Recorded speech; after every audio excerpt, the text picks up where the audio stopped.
Here we go. Hello, good evening, and welcome to episode 23 of Into the Jaws of Death. This is going to be our season finale, the end of a story arc. This is, in fact, our 63rd meeting as a group, so we're actually getting to know each other pretty well now. And let's see who's doing that. A couple of guys are helpfully customizing the art, which is good. That's fine. That's nice. Anyway, so I am going to very briefly hand you over to Kevin, who is our resident note taker, who remembers well what has gone before, and he will tell us what happened in the previous episode. Okay, so we have slowly progressed all the way through Deep's ancestral home of Pentagon. We freed up a few of the local towns on the way, and learned a load of stuff in a library.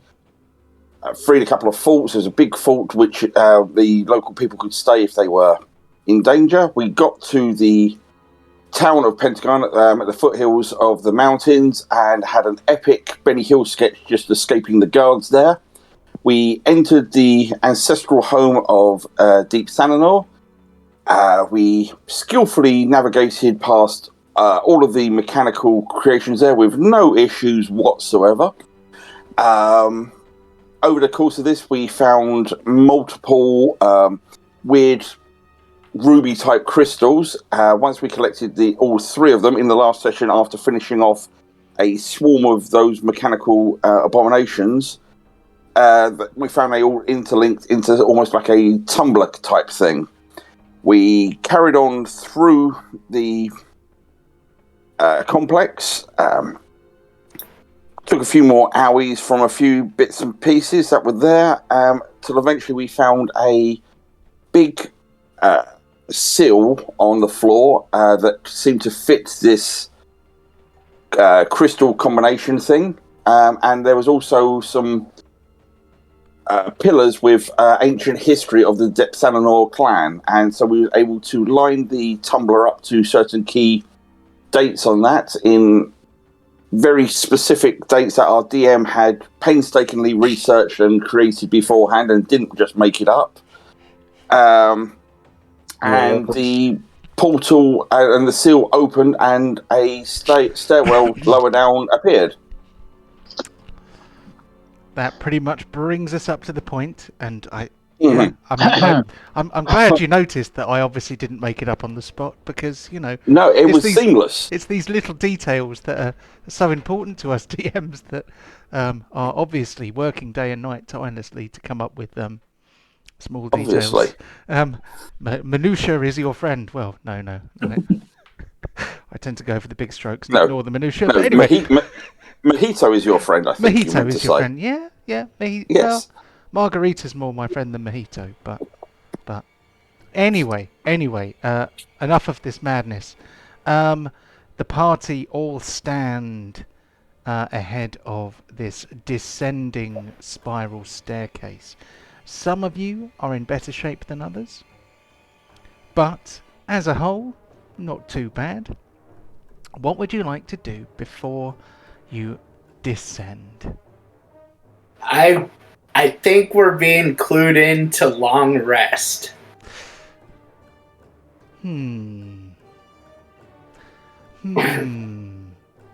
Well, you can certainly try. You have Loman's tiny hut, don't you? Which means that you can certainly get away with having a long rest. But things could stand outside and wait for you if they detected your long restery. However, that may be a risk worth taking. The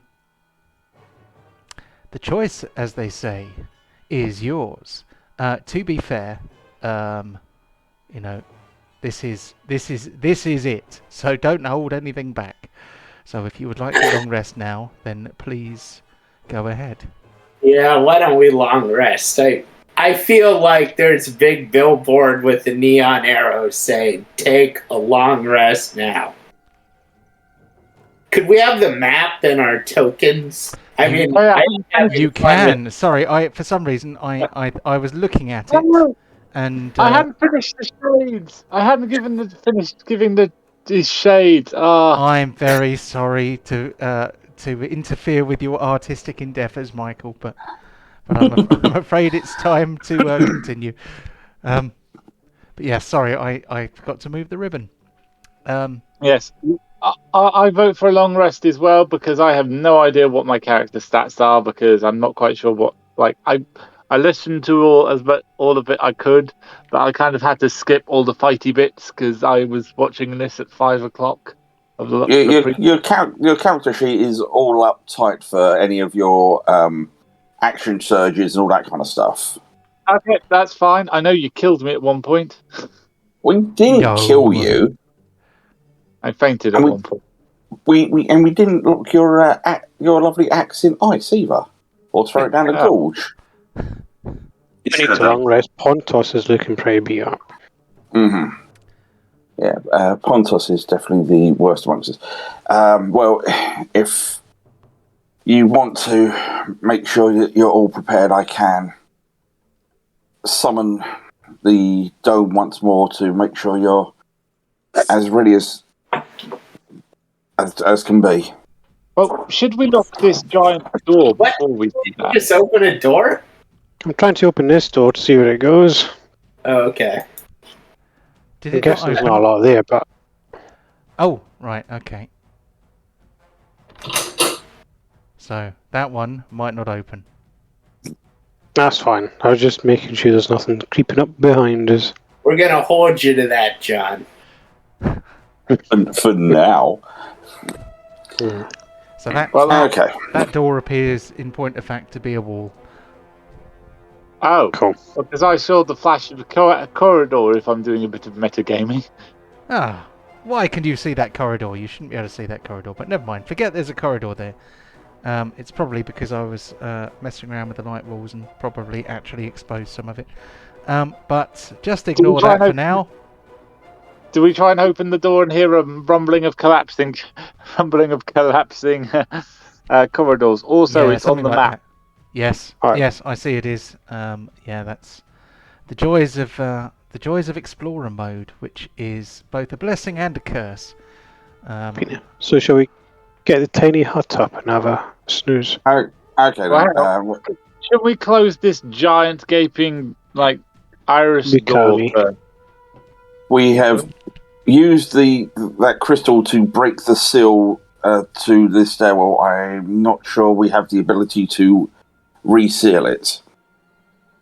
Can I use my dwarf mason skills to interpret what kind of is this a normal dwarven door or is it like it was an arcane seal.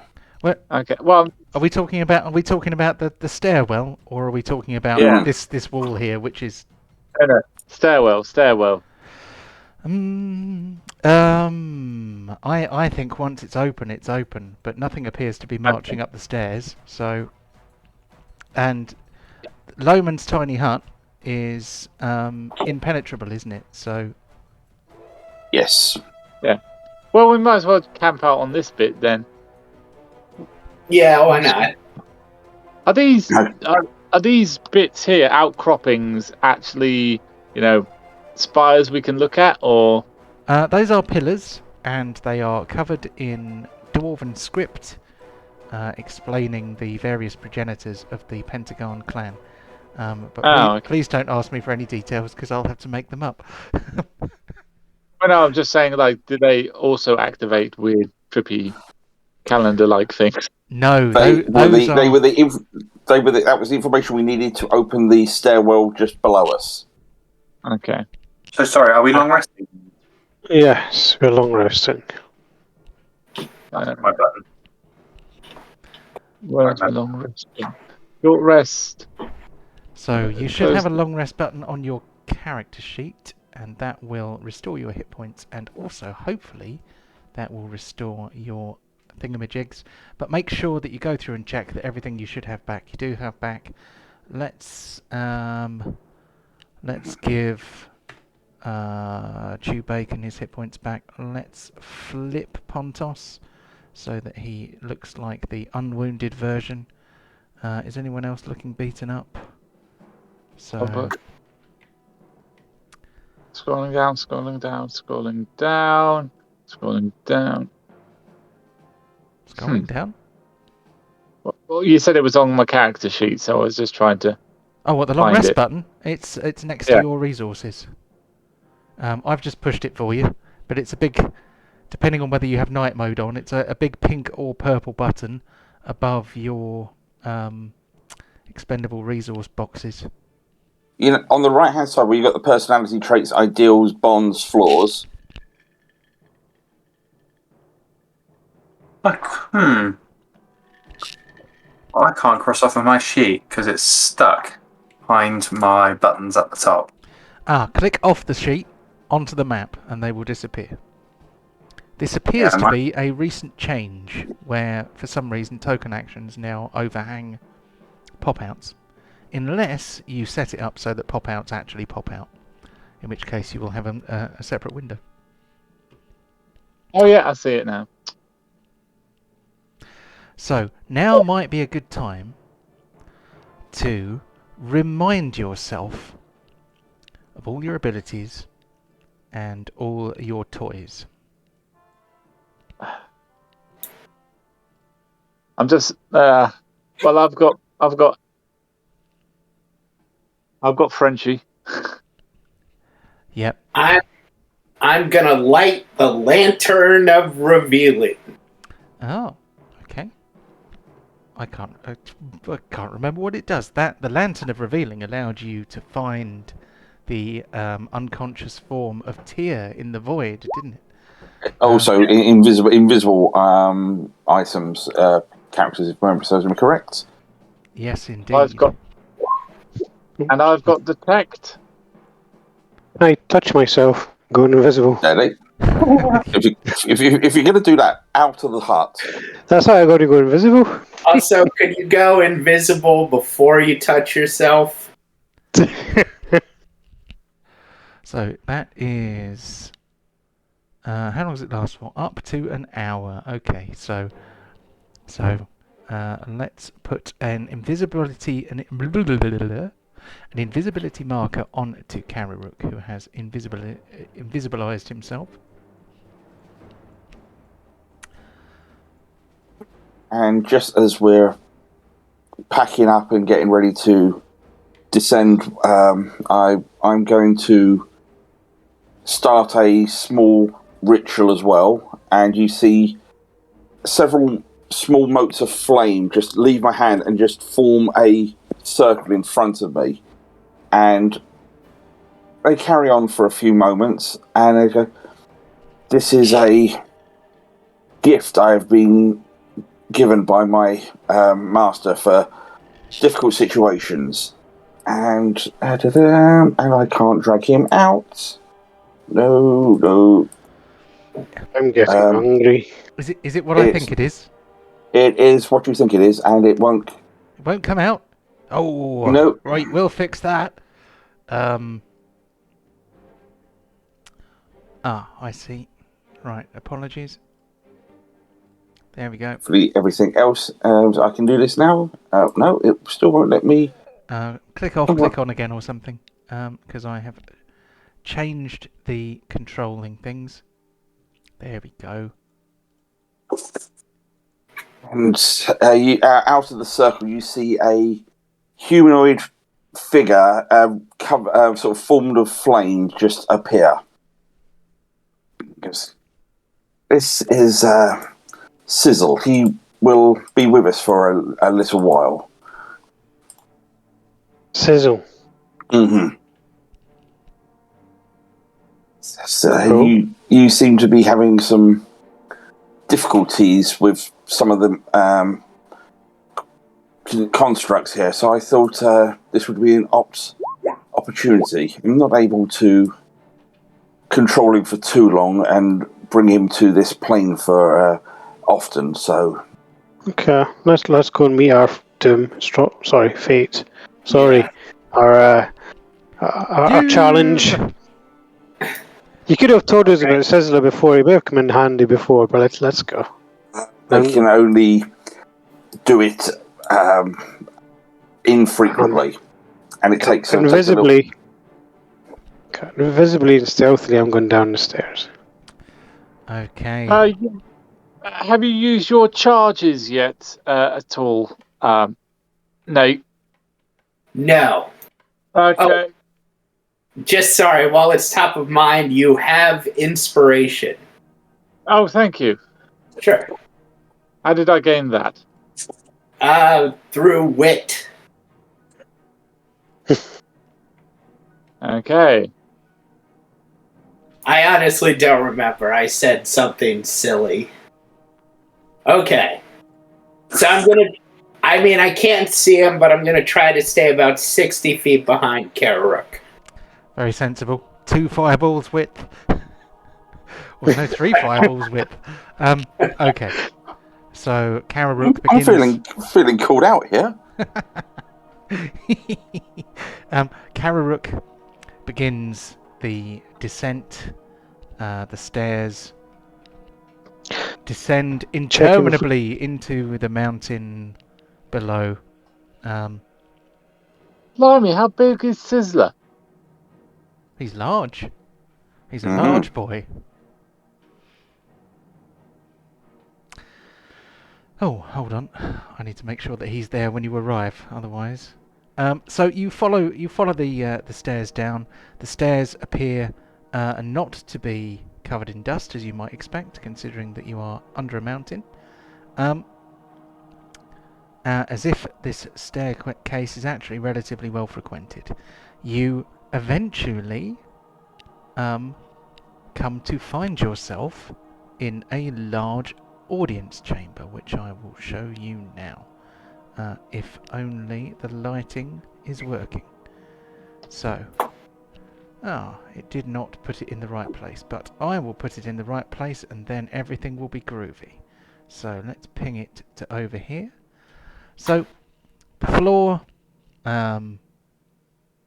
you all have dark vision, so the fact that you've got a creature that lets out light is probably a bit lost on you, and but hopefully I've got the shadows right, because that took a bit of fiddling.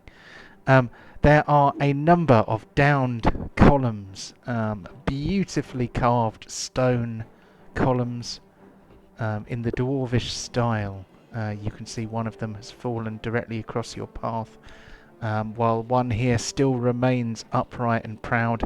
There are, further up, you can probably see some boulders, which are probably from the roof above, which is a raw stone kind of canopy, if you like. Is canopy the right word? And you can see that there are stalactites that have been formed by millennia of water movement, bringing the minerals down into deadly looking points above your heads. Perhaps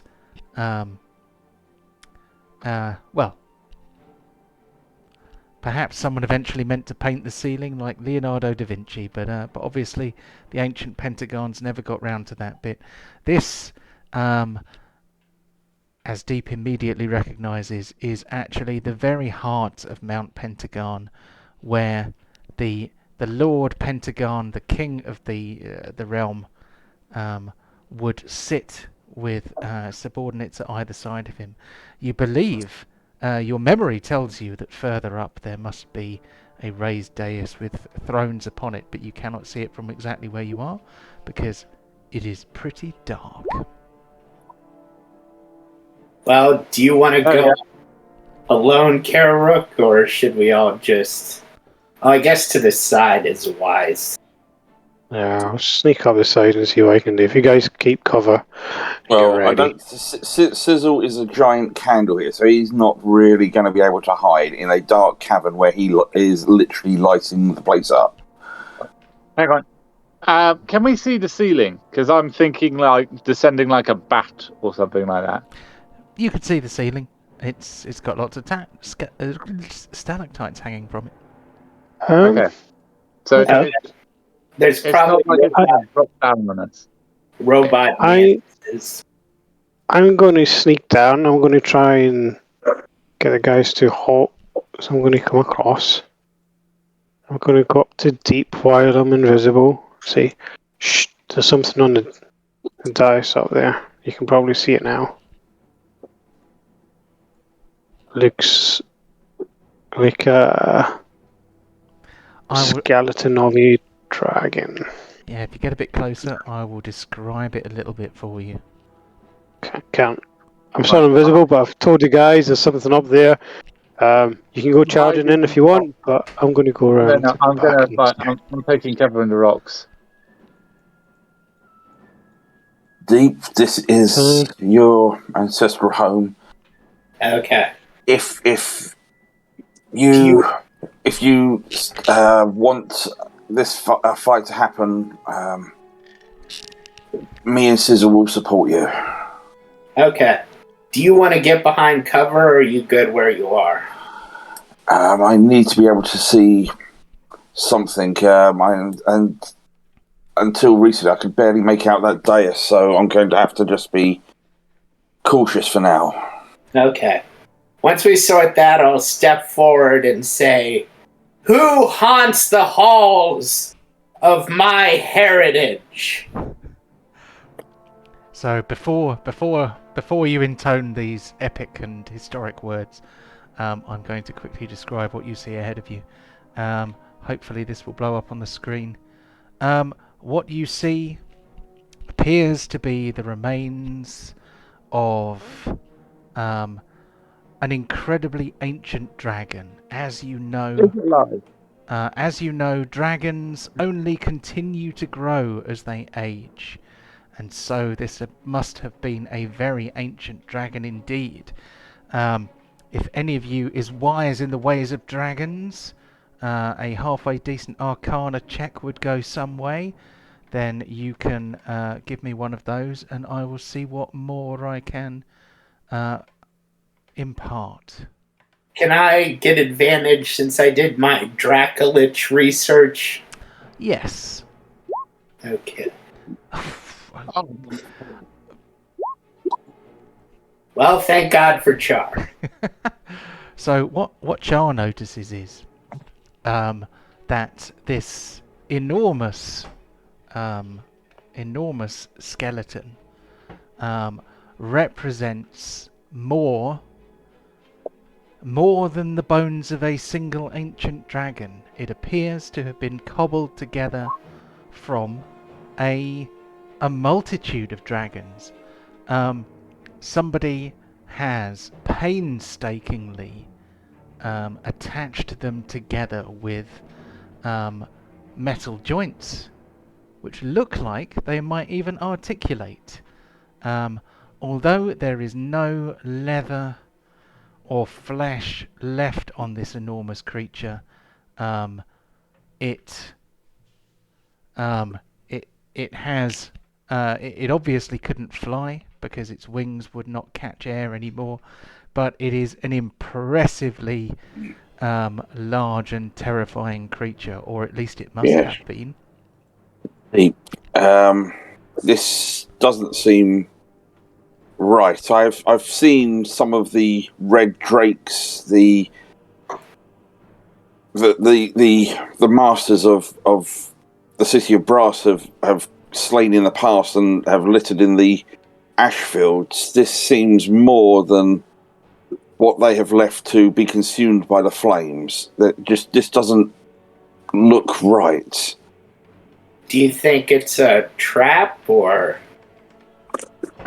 looking at those glints of metal in Sizzle's light, I feel that maybe that gnome created this a bit like those mecha zombies that were terrorizing the villages on the outskirts. Maybe this is what you were driven out of your home all those years ago with. Wow. Shall we run away, or are we going to take it on? Well, who's the closest? At the moment, I think Boren's the closest. But anybody who is studying its form can give me a perception roll.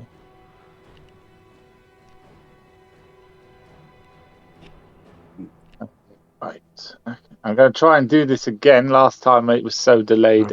Everyone else's was done fun before mine. Skill perception. So there's a couple of good ones there. Yeah, we've got 18, 19, and 20. So I think. Come on, someone get 21. Come on, keep the flush going. 17, 18, 19, 20. That's pretty decent. That's not bad. So. Yeah, wrong way around.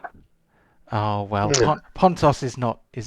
You know, his main skill is not his ability to observe things. It's more his ability to smash things into small pieces, I think. So in the what's going to happen when I do this?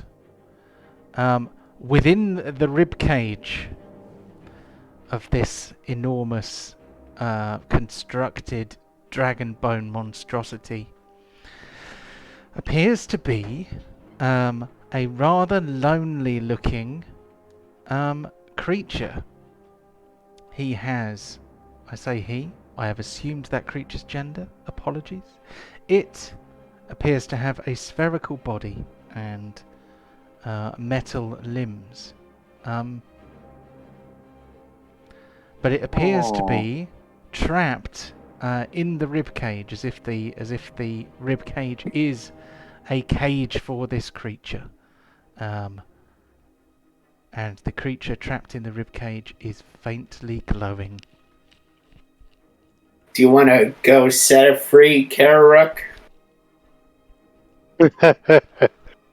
You having a giraffe? So, also, can I have a wisdom check from Deep, please? Okay. A save or? I would just say, I mean, it could be a history check. That's pretty good. That's great. So you, although the eyes of memory are somewhat hazy,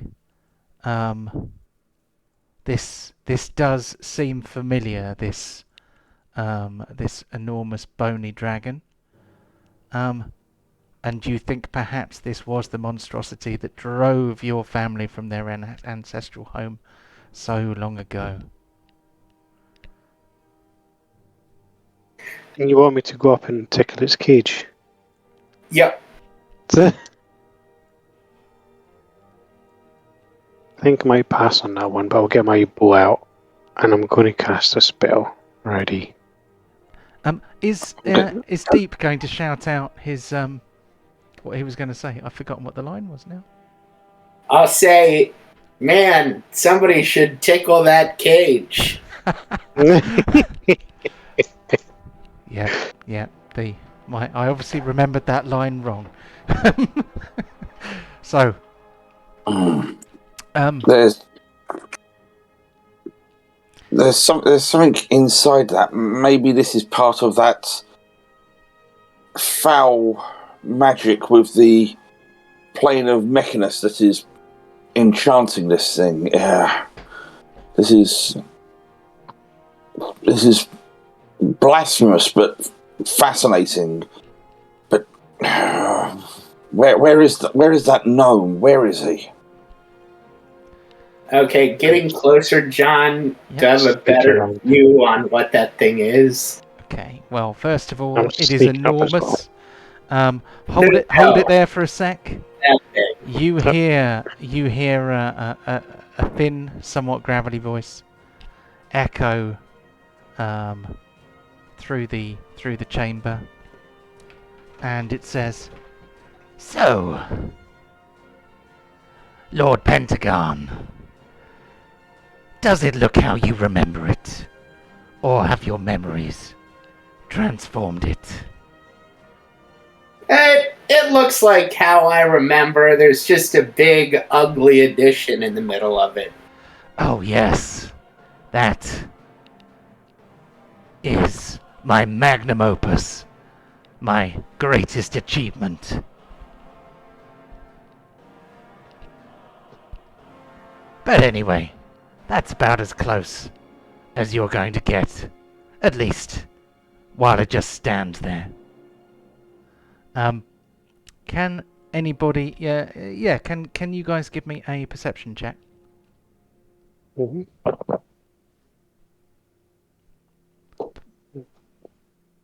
I don't want to keep rolling good dice at the moment. Oh, okay. Get the rubbish ones out of the way. Deep, who is fairly... I can see what Deep is getting ready to do. So Deep and Kararuk both did exceedingly well with their perception rolls and work out that floating behind a big rock, which has obviously fallen down from the ceiling in some ages past, there is in fact a gnome standing on a circular platform. He's looking down at you. This is actually a bit smaller than his last hoverboard, but he is over here. He sort of waves his hand, and the terrifying bony creature appears like it is starting to stretch and stand up. So I am going to do some jiggery pokery. Here we go. Ching. Holy crap! That's the He's scale. big. That is much That's bigger pretty than I realized. Holy cow! Well, I mean, this may be partly for dramatic effect. I don't think D&D actually has any creatures this big, but my game does go big or go home. That's what they say, isn't it? Yeah, no, that's gargantuan. There are creatures that size. Oh, okay. So That's now could be the time for rolling initiative.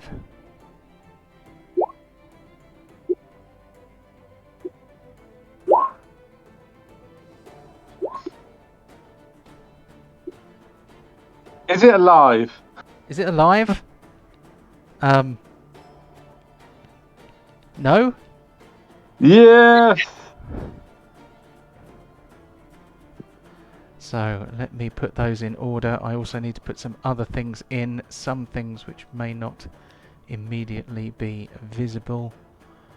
Is the gnome's inside? Can I if if it doesn't have any sinews or stomach organs, can't I just aim through the rib cage? At what? The gnome is not inside, Michael. That's something else. The gnome is to the west. Yep. Don't worry about the gnome, I'll go and get that. You take care of the dragon thing. No, I want the gnome. I want the gnome.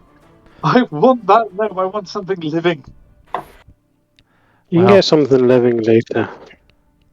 Yeah, I think we're in for a real fight here. Maybe focusing on souls isn't the thing to do. Yeah, but if the gnome controls it like he did the puppeteer thing, maybe getting rid of the gnome first is kind of a good thing. Yeah, that's possible. That's what I'm going to try and do. But if you're trying to get rid of that gnome, and the dragon can see you, and the puppeteer can see you, you're in a world of pain. You can't see me. So, I think I've got everybody in the initiative order. So, welcome to your BBEG fight. Borin, you are the first to act. What are you going to do? 10, 15, 20, 25, 30, 35, 40, 45, 50, 55. Yeah, I can go straight in there if I... Oh, hang on, can I? Yeah. Damn. Yeah. I think you're 5 feet short, mate.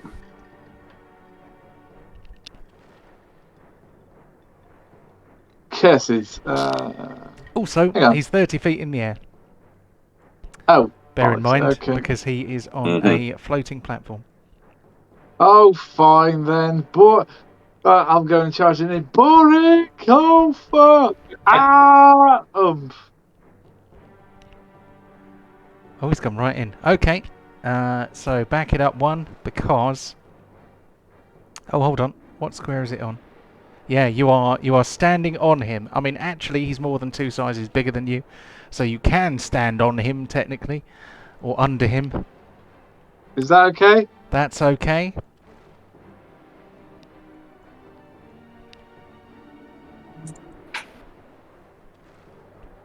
Okay then. Ooh, well, I've lost my. There we go. Okay. Just gonna swing. Frenchie, let's do this. Okay, my friend, I will do my best. Look at that Is it- scary monster. Bury me in his ass. Oh, hang on. I didn't add bless. It didn't give me an option for bless. Bless is automatic. Oh, good. Damn. Well, that was quite good. Let's do it again.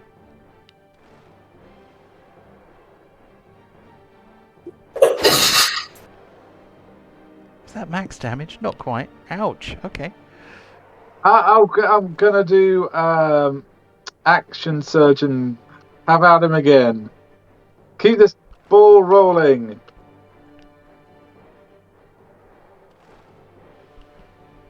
I don't know what happened there. I seem to have completed it, but nothing happened.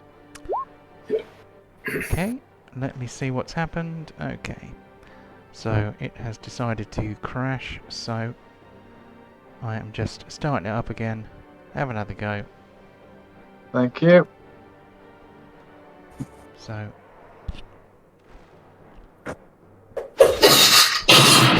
Jesus. Come on, let's get to 100 in one go. would be impressive. Inspiration. I'm using my inspiration. Okay. Shall I just make another attack roll and just see if it hits? Yeah. That's how it works. Not as good. Did I get to 100? No, I don't think so. But it was No, a I brave nearly got attempt. to 100.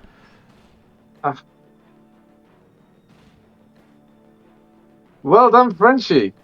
No, it's teamwork, as they say. Yes, teamwork makes the dream work. Right. Anyone else? Okay. Right, you push your little button, or I can push your little button, whichever you prefer. You saucy wee French blade. Alright, I will press the button. That is not the button I was talking about. Onto deep. Oh, well, is there an end turn button? There is. Where's that? It's the mighty mayonnaise. Ancestral revenge from our favorite condiment. Can I end turn? Where's the end turn button? It appears in the chat.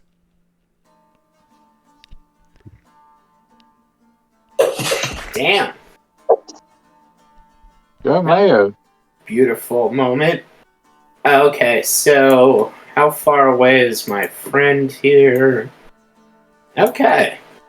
So he's gonna get a little cantrip. Does everybody get a turn before this dragon does? Because that way we might be able to kill it quickly. You better not. If you kill it that quickly, we don't have anything to do for the next 2 hours. Okay, that's it for deep. Cool. But wait, it now has its second form. Yeah, this isn't even my final form. Okay. Charles, remember fireballs towards the back so we're not all in range of it? What? Boring.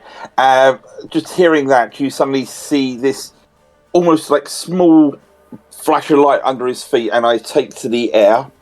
So A is flying. Cool. I swear there's something underneath this token. The dragon token. Yeah. There may well be. Don't Yeah, he worry about it, literally Michael. described it. It's like a glowing orb. The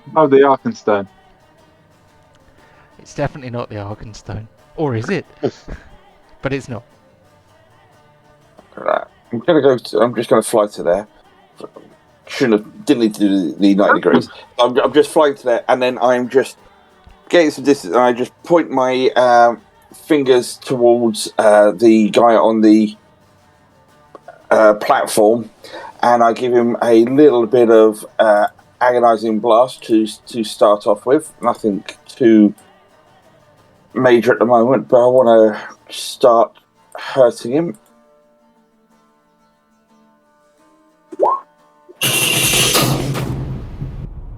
And then a second one go, you are causing an abomination to all of this realm. You bring a danger to my home and my lord. You cannot afford to live. And too many buttons. Damn, nice. Oh, okay. So, Mother of God. So actually, you managed to swat him like a fly off the platform.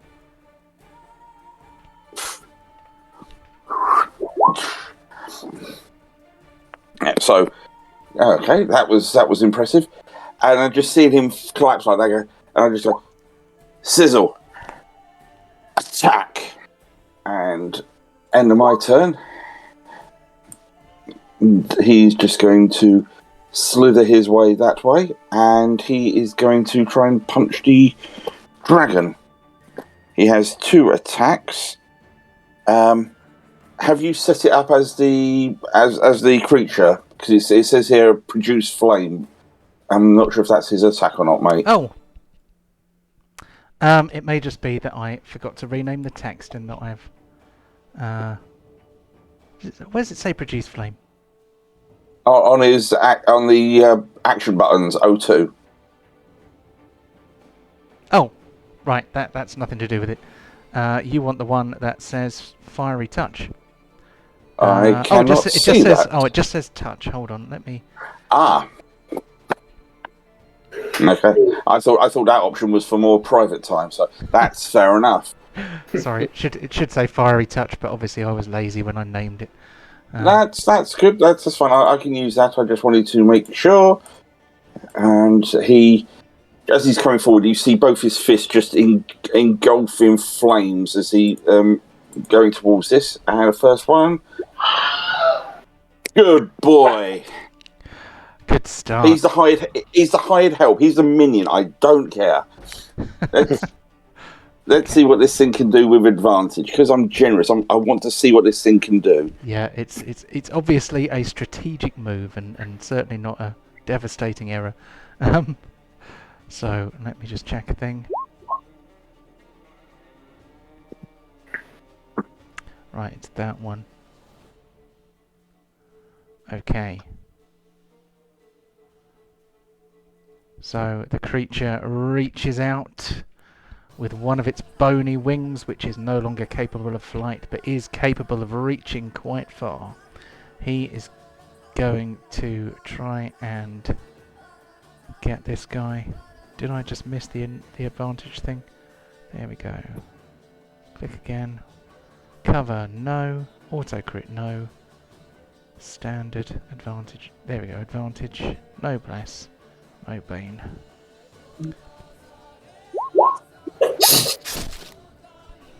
Okay. Nope. Well, that was not especially damaging, but never mind. I'll try and punch him do an uppercut. I lured him forward so I could uppercut him. Honest. Damn. Wow. Okay. Good boy. Like I said, it was all part of the plan to lure him forward. Admittedly, the damage wasn't... Well, hey, you got 1d10 on it until it wastes its action extinguishing it. Well, just looking at critical damage, it should be... Because it's my normal damage is 2d6 plus 3, and it doesn't seem to have rolled any extra dice. Where are we looking? Hold on. On the damage. Fiery touch, 2d6 plus 3. Oh, hold on. Okay. So, let me check that. Bum bum bum bum. Okay, that should have doubled up. It didn't double up. Roll another couple of d6 and we will chuck him in. That is all fine. Okay, that is 11. Cool. Okay. Good, Sizzle. Good boy. And There you go. remember, he's flaming now. Mm-hmm. So, unless he takes an action to dose of flames, he takes D10 fire damage at the start of its turn. Okay. So, Mhm. Dark Gnome number 2 looks down at you all with interest, trying to work out what to do for the best. He obviously is not going to hold back. He's going to let you have it, whatever it may be. So, his first move is to Oh dear.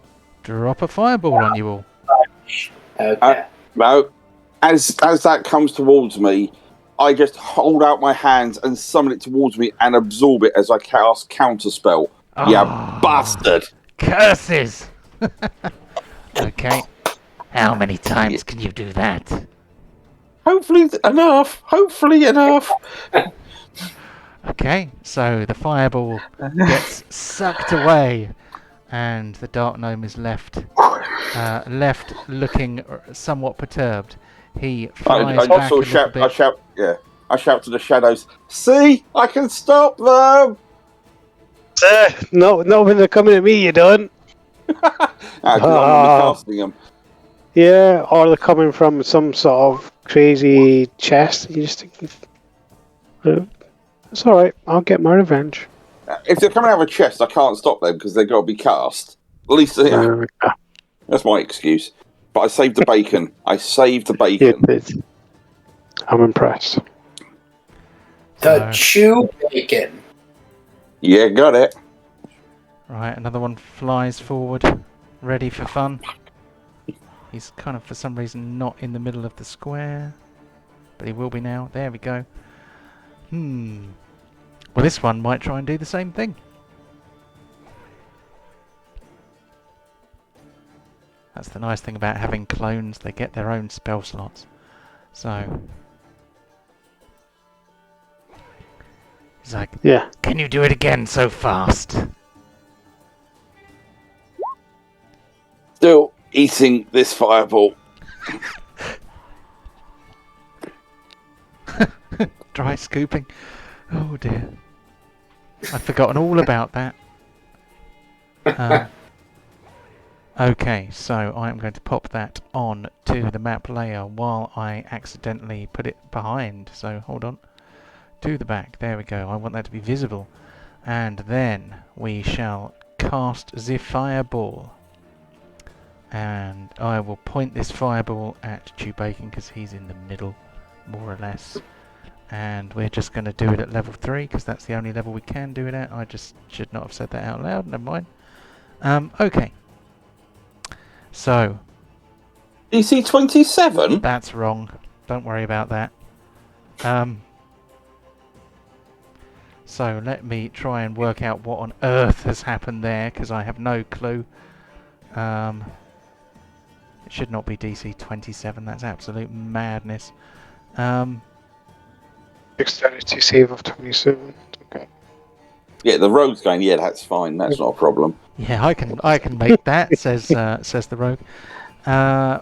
So how do we calculate it? It is going to be 8 plus spellcasting ability modifier plus proficiency. Proficient.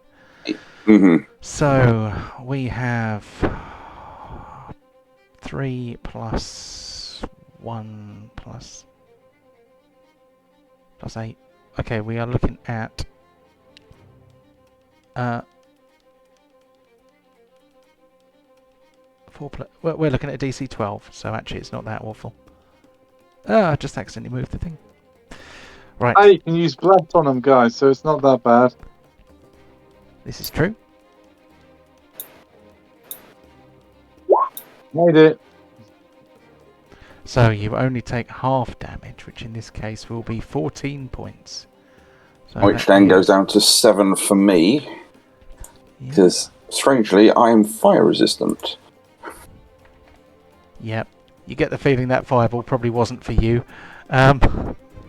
So Though I do have to make a concentration roll.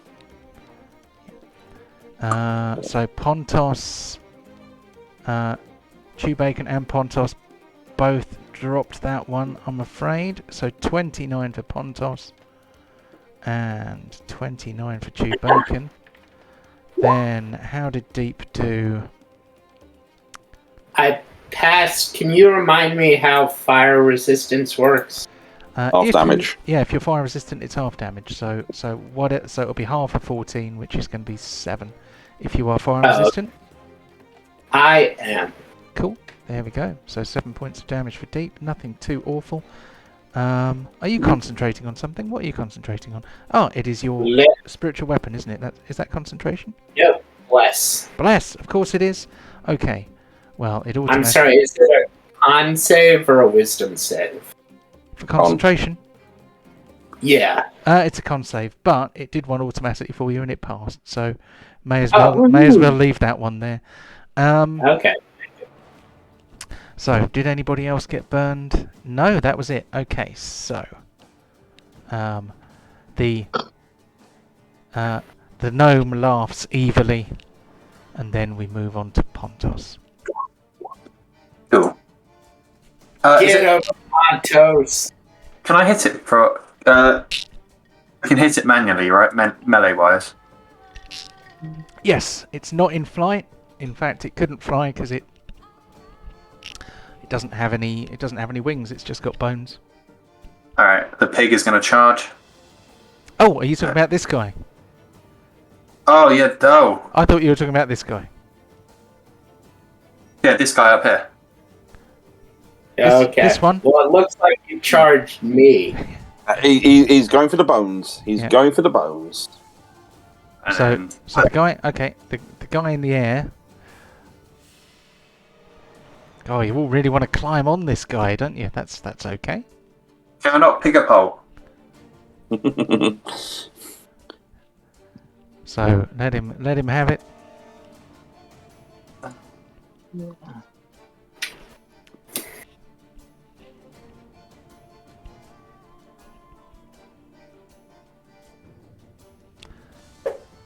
Oh, shame.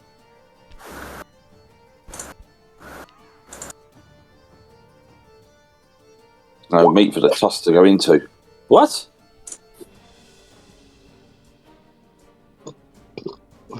Oh. Oh, Pontus, what are you doing? What the? Oh, man. You're showing us up, mate. Oh dear.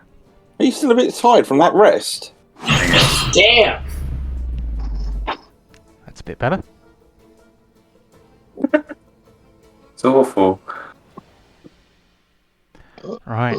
Camera Rookie's invisible and hidden behind a statue. Sweet. So I'm going to come around down here. Because I can't really see the guy, what do you call him? The chap that's way over here, I can't really see him. He's still black. But I can't see this chap. So I am going to use my longbow. I'm taking him out. Are you going for this guy? Yeah. Yeah, okay. So, and it is with sneak attack, isn't it? Yes, you are hidden, so you can have sneak attack. You are hidden, so you can have advantage. Obviously, attacking will reveal you, though, because invisibility drops when you attack.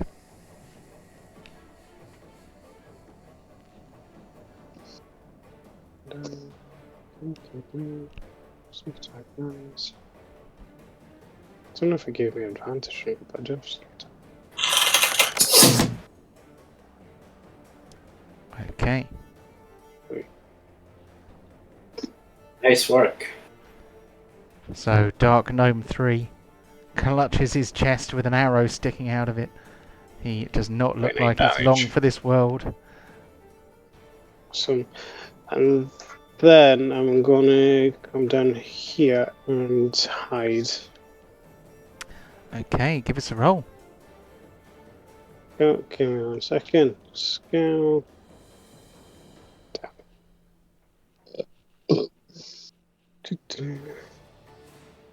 No. Okay, that's pretty good. Happy days. So it's fair to say that you might be hidden. Coolie beans. Okay. So. Next. Ooh, that's big. That's very big. He's just overcompensating, obviously. Yep. He is all bone. So. However, its counter-attack was only 2d6, which seems a bit, there. But he is pinning Sizzle to the ground though. Right.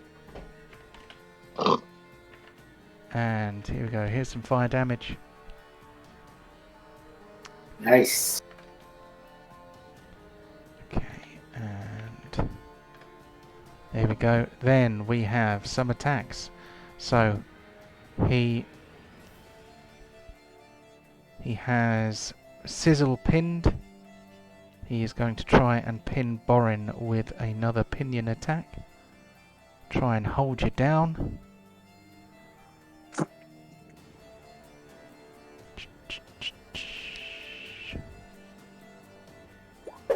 Okay, he missed. He is going to now do some rending with his claws. First things first, riposte. Alright, go on then.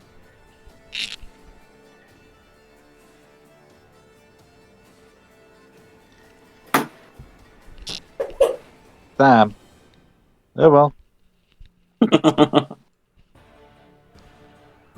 So here comes a rending four claw.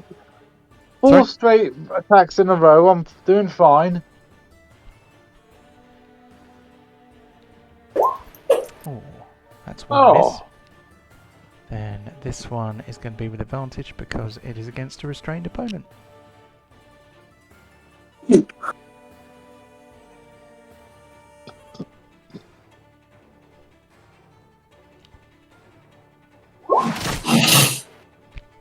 Oof. Okay, so... Oh, neck damage. That should be necrotic damage. Obviously not neck damage, but... Okay, and I need to give Sizzle a blood type. So I think we'll give him oily blood. Magma. Otherwise- well, I don't have magma in the list, I'm afraid. So he can either have yellow blood or he can have purple blood. What would you prefer? Purple. Purple? There we go. Like yellow seems more. He's made of fire. Yellow seems more accurate. He's not pumping out custard. That sounds... That's what I'm going to do after the game. Molten metal. Okay. It looks like custard. So, as that one's done, that one is still alive, that one's still alive. As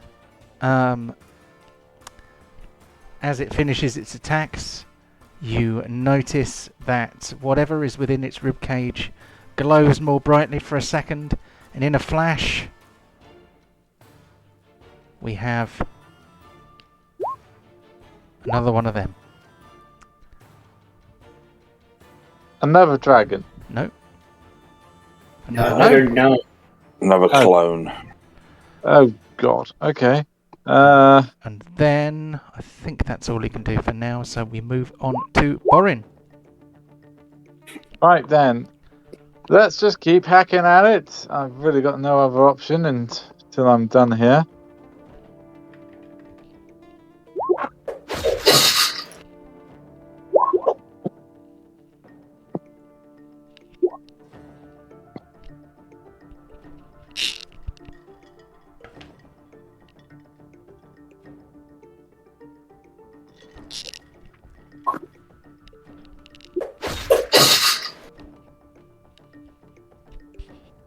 Jesus Christ, this thing's got a lot of HP. Of course I'm it guessing has. 2 hours worth.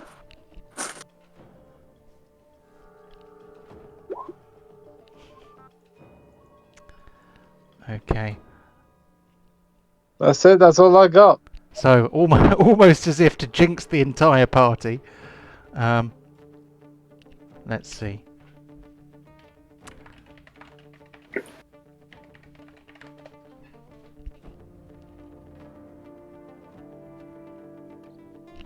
So, I've just realised. There we go. So, their actions always take place on initiative 20, and Borin was on 21. So, Sweet. the dragon bone golem, for that is what it is, What the heck's it? makes, straightens up, lifts its head up, opens its jaws wide, and with apparatus that you cannot imagine, magical apparatus doubtless, because it does not have flesh or vocal cords, and a high-pitched screeching sound comes from it, as if whatever the animus for this creature is playing some kind of high-pitched note. It is ear-splittingly loud and very, very nasty, and as you reach the point where you feel like you can't take any more and that your eardrums are going to explode, you hear cracking from above. And Oh dear. It's playing Rick Ashley. so I am going to roll for direction, and I am going to roll for distance. Oh God! Stalagmites are going to fall from the ground. From Okay. above. He Okay. did say earlier that there was a lot of them up there. 1, 2, 3. Hold on. 1, 2, 3, 4. So 5 straight down. 5 is straight down. 5 is straight down. Okay, and it is only going to go 10 feet, which is going to be this square here. So I need to find a big rock. Dun, dun, dun, dun. Which is one of the things I planned to do but ran out of time to do. There we go, that's a big rock. So, big rock lands here. Now, anything within 5 feet of that needs to, as this big rock falls from the ceiling, it should actually be a large rock in size. That falls down about there. So anything within 5 feet of that is going to be taking a dexterity save. So dexterity saves, please. 15 is your DC.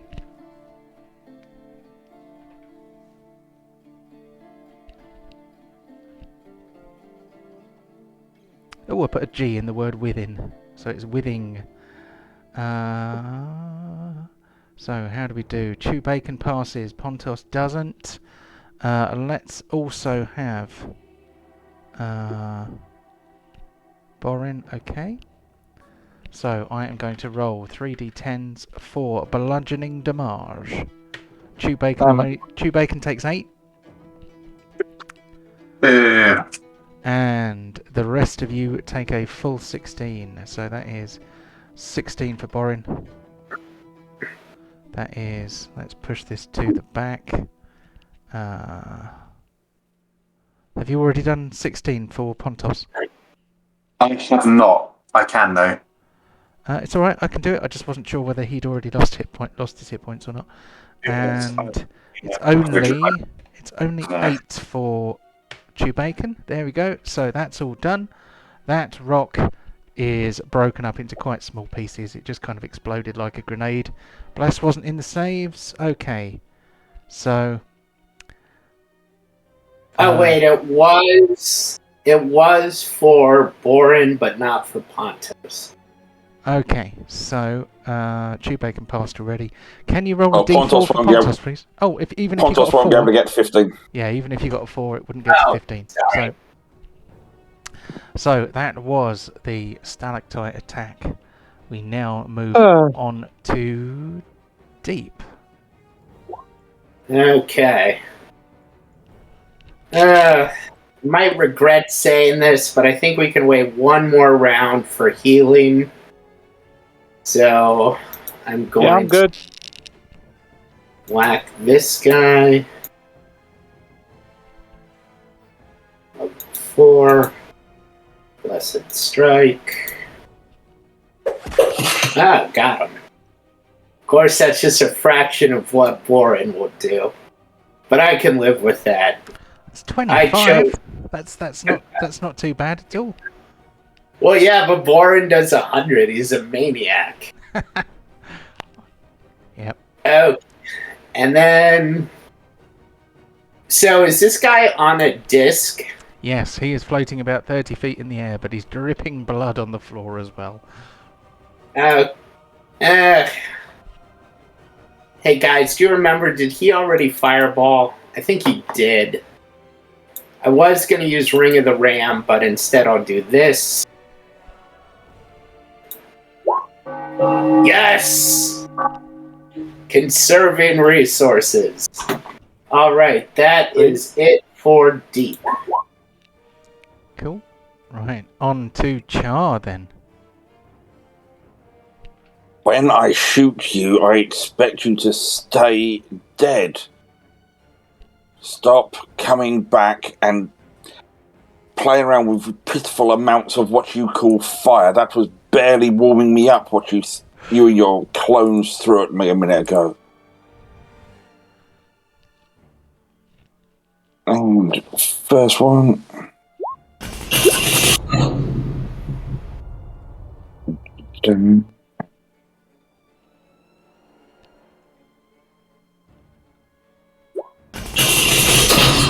God damn. If they think playing around with fire is so easy, let's see how they deal with that. And then I'm going to go right down to there just to try and spread out a little bit. And Sizzle, what are you playing at? Get up! You were summoned here to do a purpose.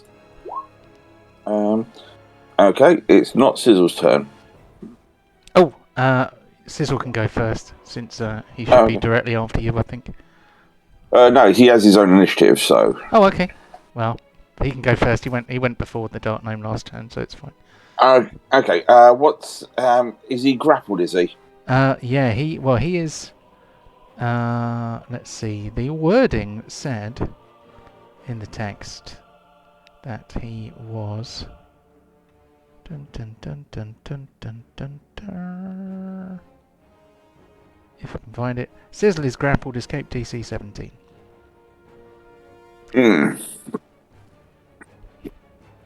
He's not going to bother just doing that. He's just going to just start slamming on this bony claw that's holding him down. Does he suffer disadvantage while he's grappled? I don't think he does. It's just an advantage on him, I believe. I think you're probably right there. Hold on. Let me just quickly drop that in there. A grappled creature's speed becomes 0. Condition ends if the grappler is incapacitated. The condition also ends if the effect... Okay. So basically grappled means that you can't move.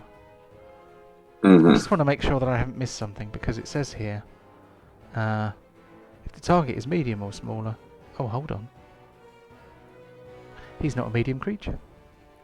He's not grappled at all.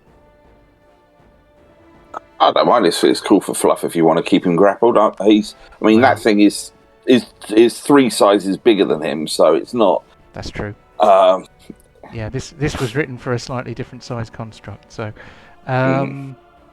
Each of which can restrain one target. If a creature is restrained by one of the pinions, the golem can't attack. Restrained. Yeah. Yep. Yeah, it's restrained, not grappled. Sorry, it's... what I wrote in the power card does not reflect what's on the character sheet. Apologies for that. So, if he is in fact restrained instead of grappled, what difference does that make? That means a restrained creature's speed becomes 0. Attacks against the creature have advantage. And the creature's attacks have disadvantage. Yeah, okay. The creature has disadvantage on saving throws. Since he's got disadvantage, he's going to try and just try and break out of it then, rather than do anything other. So see, I think I will do a dexterity, so that would be a acrobatics to try and get out of that, rather than Cool. Yep. rather than that's fine. athletics, because he's a little bit more dodgy than he is strong. Oh, not quite. Sadly, no. Hired help. Minions. You can't do anything with them. So, Dark Gnome number 2 has already loosed his fireball. So, instead, he is going to do something else. He is going to...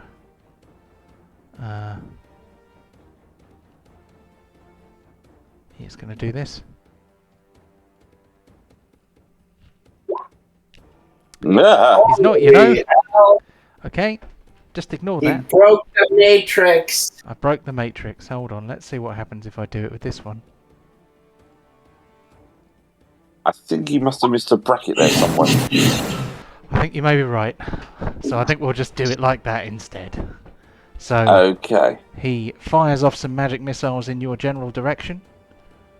And he floats away somewhere. So that is 3 Constitution saves.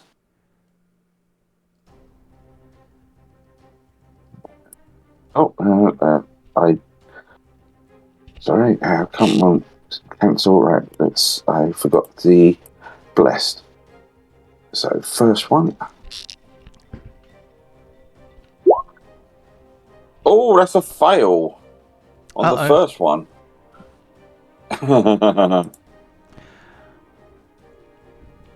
Okay, that's okay. Yep. Does that mean you fall out of the sky? No. I lose control of Sizzle. Oh, does that mean that he does his own thing? Yeah, I will just read out the spell. One moment, caller. I'm just gonna go to get to the right bit. Where are you? If the concentration is broken, the elemental doesn't disappear. Instead, you lose control of the elemental. It becomes hostile towards you and your companions, and it might attack. An uncontrolled elemental can't just be dismissed by you and disappears after the hour it's been summoned. So it's a third party. Okay. And it is hostile to you and your friends. Uh-oh. As well, it's a third party, so it's hostile to basically everything. But it's pinned at the moment, so all good. That is true. I supply the chaos. Yeah, I love that. We're past fireballing allies. Now we summon additional enemies. That is true. We are now onto Pontos. You know this at the moment. Sorry to kind of go off topic a little bit.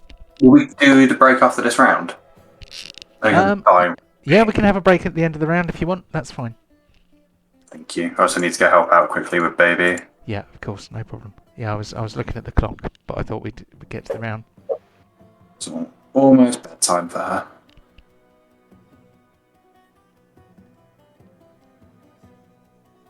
Oh, well, this is efficient. Dum.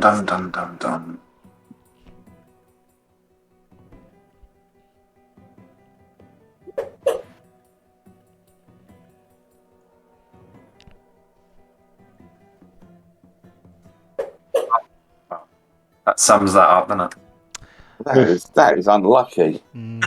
Unfortunate. So this dark gnome here pulls out his bag of tricks, tries to decide what he's going to do.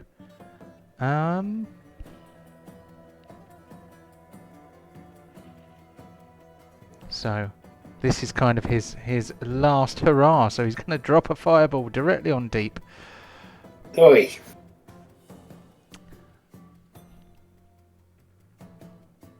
Can't really see him. Okay, so I should probably just roll. It's not 27. It's 12.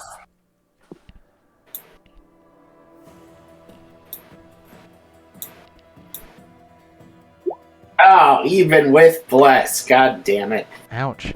Okay, but remember you only take half because of your fire resistance, so that will actually be 17. So it's actually not so bad. There we go. I've just pinged you. You've even still got your concentration. So I need to work out why it comes out with the number 27. That is ridiculously wrong. So Kararuk is next. Out of my hiding spots. What is this? That is a floating disc which used to have a dark gnome on top of it until The one that's somebody dead. shot it out of the sky. Alright. So I can't quite see the gnome that's over here somewhere. So I'm going to move forward because I know there is something there. And I can't see him now, so then I'm going to use my longbow. Going to attack him. The crit. Bardic. Do I get sneak attack? You were hidden, so yes. Boom, boom, boom, boom, boom, boom. Hopefully he's going to die. Nice. Yeah, he dies. Yep, he dies. Cool. I'm going to run back in here and hide. Can I hold an action, or do I have to wait till the next turn? Can you think? Yeah, I do, don't I? So I'm going to just go south. Okay. Yep, you have to have an action in order to hold one. Yeah, but I was thinking as a bonus action. Don't think you can hold. Well, no. I can't think of a way that you could do that, but No, it's fine. Oh. so give us your stealth roll. Boom, boom, boom, boom. Okay, so you are going to be hidden from some things at least. So I am going to put the thing on you. And then we are on to the Dragonbone Golem,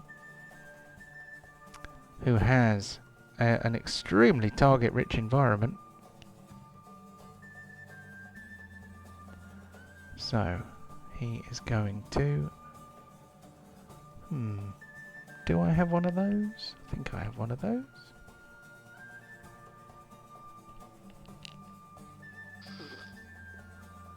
This is where things are going to get really exciting. For who? The DM or the players? Brace yourself. He's going in dry. Right, I just need to find my AoE spell tokens. That's always a good sign. That's 30 feet. We need a bigger one than that.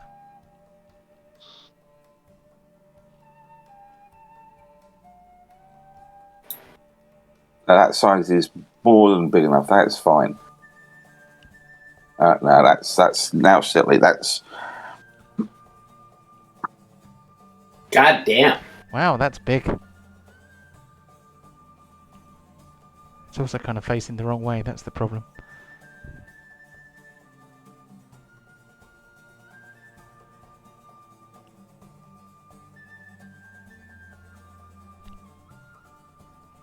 So, I think I can get some of you.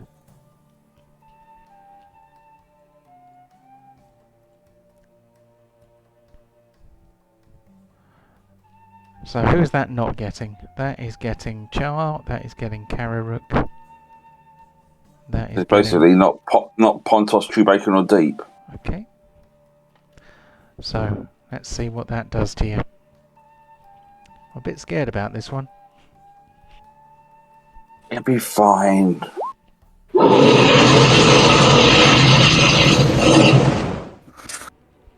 My good God, all of the sound effects at once. That did not sound fine. So, we are looking for Constitution saves, please, not Dexterity saves. Is that on me, is it? It is Borin, Char, and Karuruk. Oh. Okay, Char passes. That means he is unaffected. That's only dexterity saves.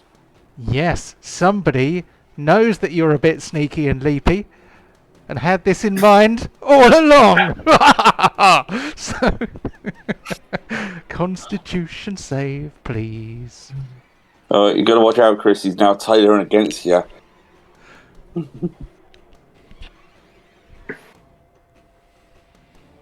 You've got your Connie's like 19. You're fine.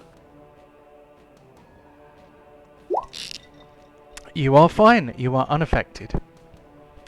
So all we need now is a Constitution save from Borin, and we are cooking with gas. Oh, so I've just read the failed effect. Ouch. Mm.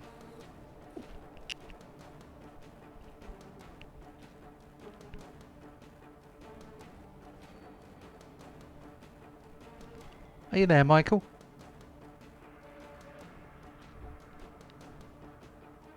Where does it Michael? go on? Is he muted? He's not muted. Well, should Should we do one on his behalf? Or should we wait until after the break? yeah, I was going to say, if we have a break now, hopefully he'll come back and make the save. Cool. I'm good for the break. Okay. So, See I you will in 10. Yeah, see you in 10. Just going to pause the recording. And we're back in the room. So, last order of business for the end of that round. We just need a Constitution save for Borin, please. DC 15. To avoid Okay. horrors.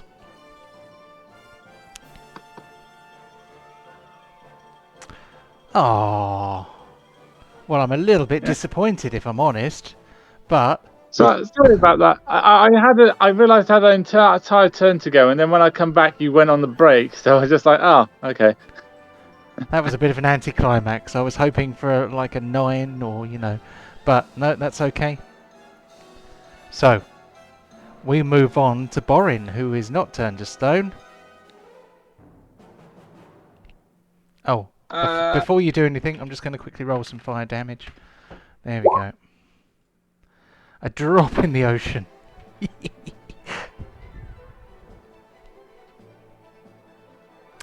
Carry on.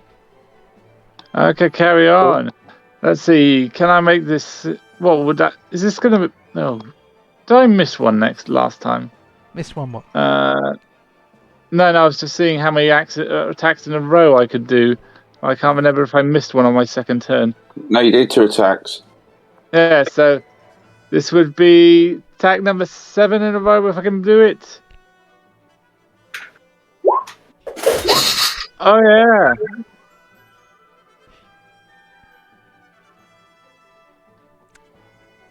Oh, I nearly forgot something. And attack number 8. What? I'm in a roll here. 35 points of damage. I nearly forgot the Dragonbone Golem's innards glow, and 2 more dark gnomes appear, floating in the air, ravening for delight. I still can't believe the thing isn't bloodied yet. So I have a thought. If we have attacks that can target that thing, we should probably start targeting that. There's like the little, here, I'll draw. I found a tactical use for this. That thing right there.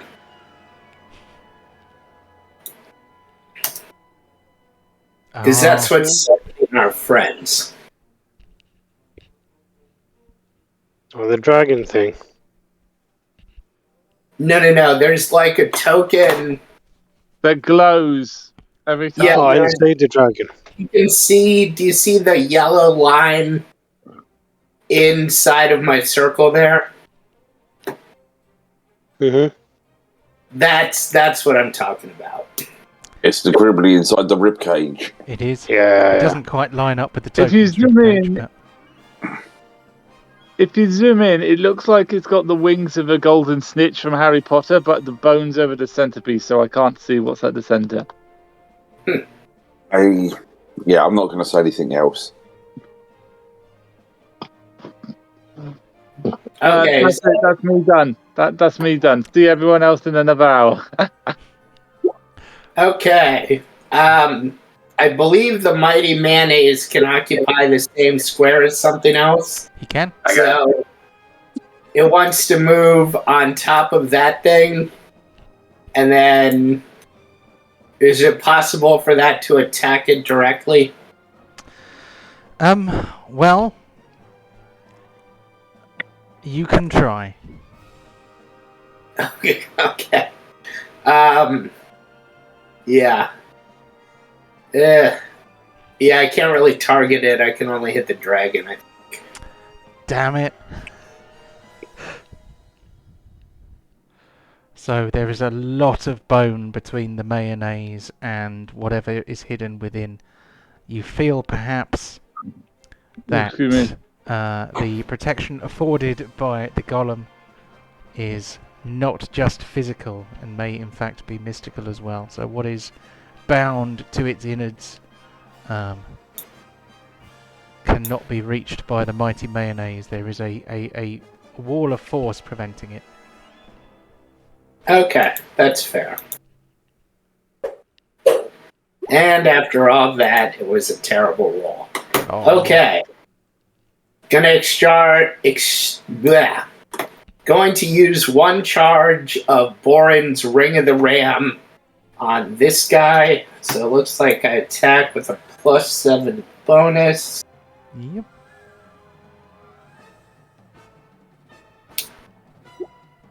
Probably not. 14 is not a hit, I'm afraid. Shit. Damn. Don't worry, you got 2 more. Hell yeah.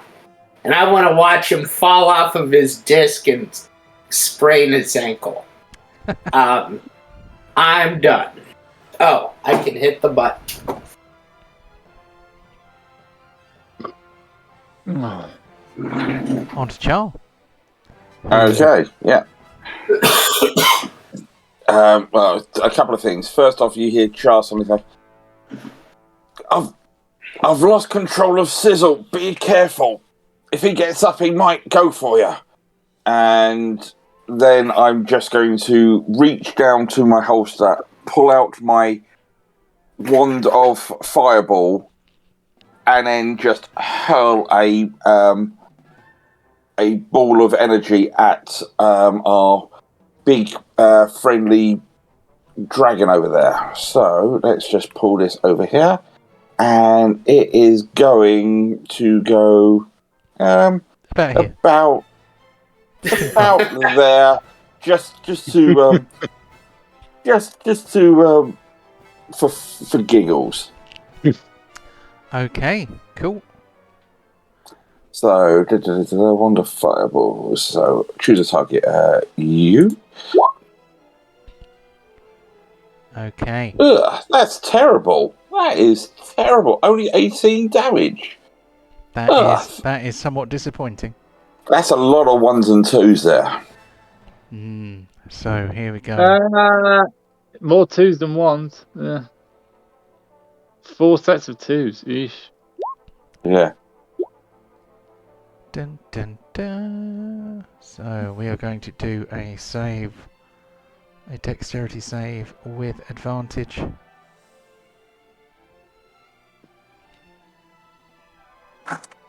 He fails! Oh my god! Well.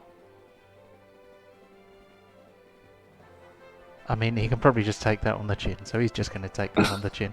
He's just going to burn a little bit.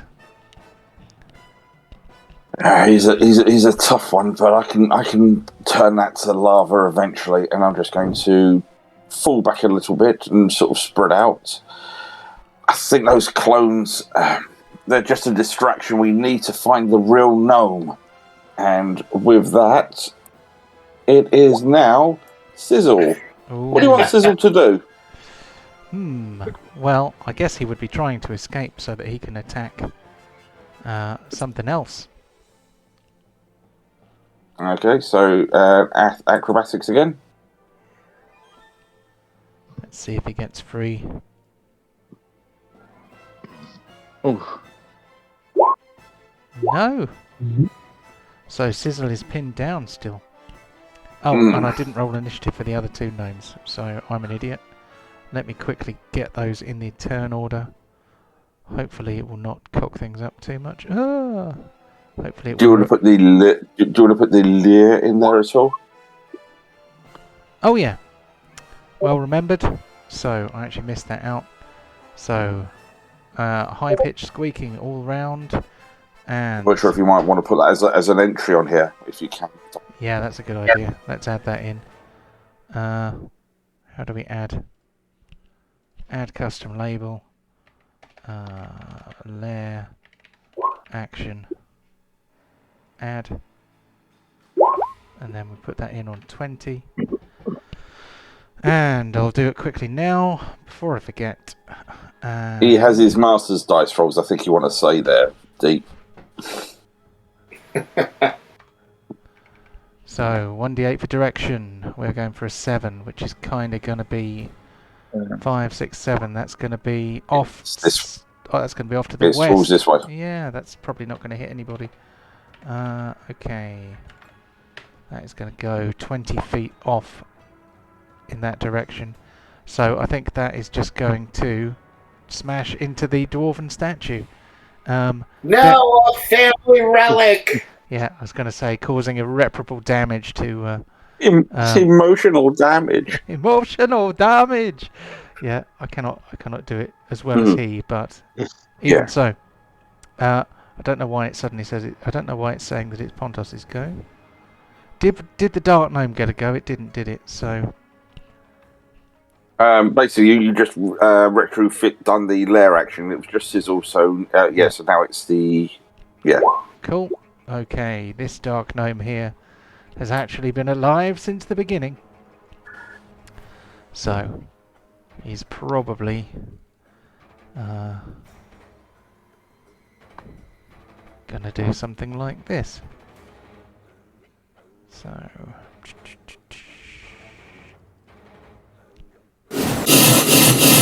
So he launches some magic missiles into Deep. Deep probably needs to take... Well, if you get hit by magic missiles, do you have to take 3 con saves, or is it just 1? There's 3 separate attacks, because where you can split them. Ah, okay. So it's DC 10 each time. Yes, please. Okay.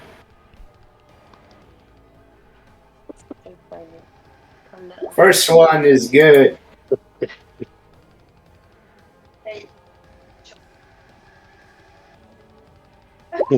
Second one, very good. Excellent. The one I can't get into.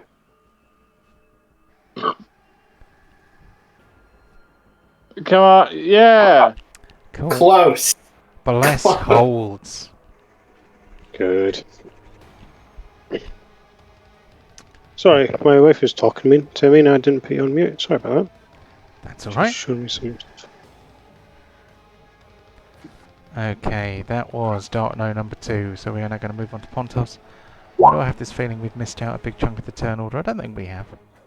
Those ones that I added in can just jump in at the beginning of the next turn, it's fine. So, Pontos, do something cool, man. Let's see, we shall see. That's okay, that was a practice swing. That was just a pig. Can't... Hey! Hooray! It's finally bloodied. I hit it, I did something. Hooray! Even more bloodied.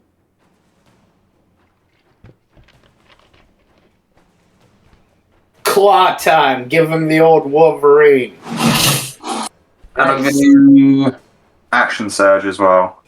Oh, going for it.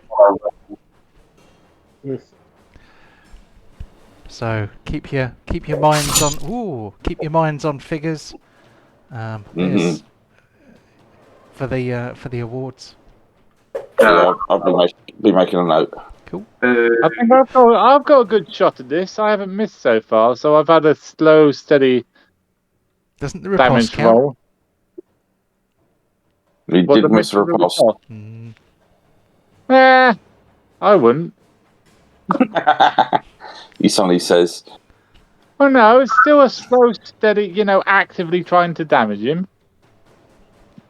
Okay, yeah, but Karen. you broke the chain. So I'm going to step out from where I'm at, and I'm going to use one of my funky spells, which is going to turn my bow and my arrow actually, into a bolt of lightning. Oh, very exciting. Let me just ping this in the chat so you can see it.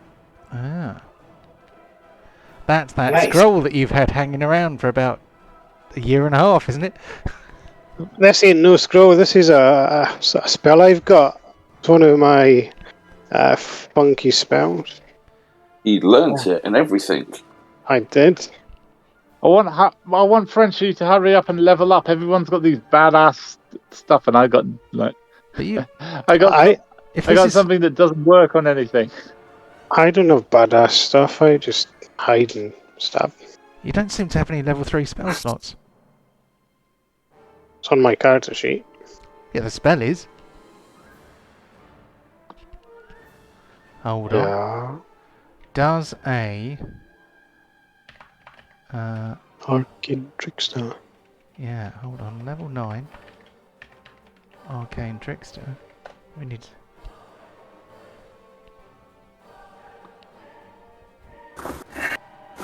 so spell slots for a level 9. You don't have a 3rd level spell slot. You can't cast that spell. Roll20 gave it to me. One of the options I could pick. It's level 13 before you can get third level spell slot. I don't think you got lightning arrow from you didn't get that from leveling up and getting spells. You got that because we bought a lightning arrow scroll in Neverwinter. We found it or something. Mm. I think this is before my time, so I can't help. Because it wouldn't give you it wouldn't give you level spells that you couldn't cast. Yeah, so on my spell list it has got under 3 lightning arrow. Yeah, I can see it. But I'm saying that you didn't get that from leveling up. So you either did one of two things. Because when people have had spell scrolls, I've put the scrolls on into the spell thing just to make it easier. But you don't have any level 3 spell slots. So either that is a scroll which you can expend to cast it, or we've done something dim. Scroll of Lightning Arrow, you've got it as an item. It's the second from the bottom. This is the climax. Burn the scroll. Let's do it. Yeah, let's go for it. Oh. Well, So, the next time you make a ranged weapon attack, during the spell's duration, the weapon's ammunition, if the weapon itself is thrown up, transforms into a bolt of lightning. Okay, so make the attack roll as normal. So I think you're going to have to take the attack roll. What Mr. Jovanka would like us to believe, there is no evidence whatsoever. Michael, what have you actually got on there? Can anyone else hear talking in the background? I did. Sorry, the TikTok opened at the same time as having a chat with you, which was wrong. Okay. So, I was going to get you to do that manually, but... So, does it do it instead of the normal damage completely, or does it add it? Instead of the weapon's normal damage. Okay, roll 4d8 for me, please. And... You take 9 off it then.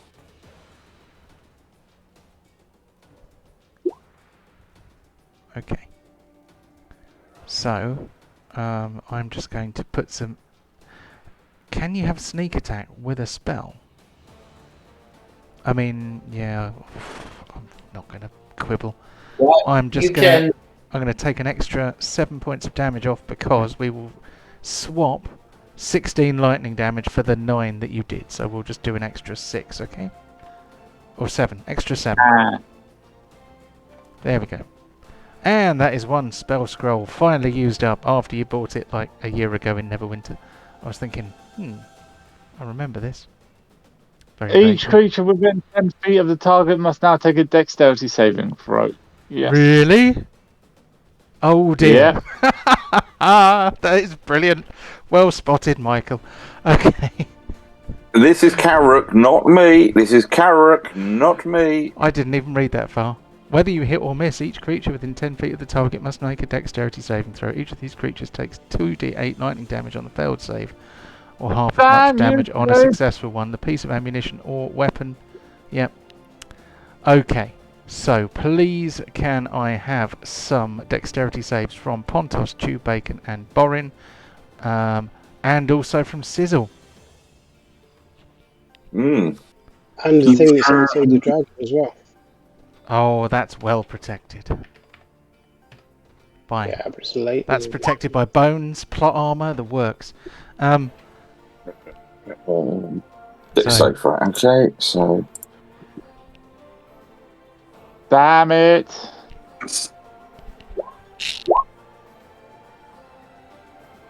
We should have another medal. Whose team are you on? Whose side are you on? I like that. Okay, Borin takes 4 points of damage because he passes. Chewbacon takes 8 because he does not. Pontos takes 8 because he also does not. So Sizzle takes 8 as well.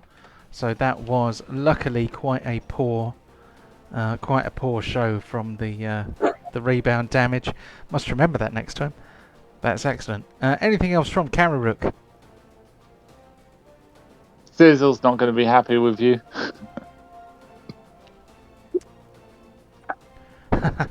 Good.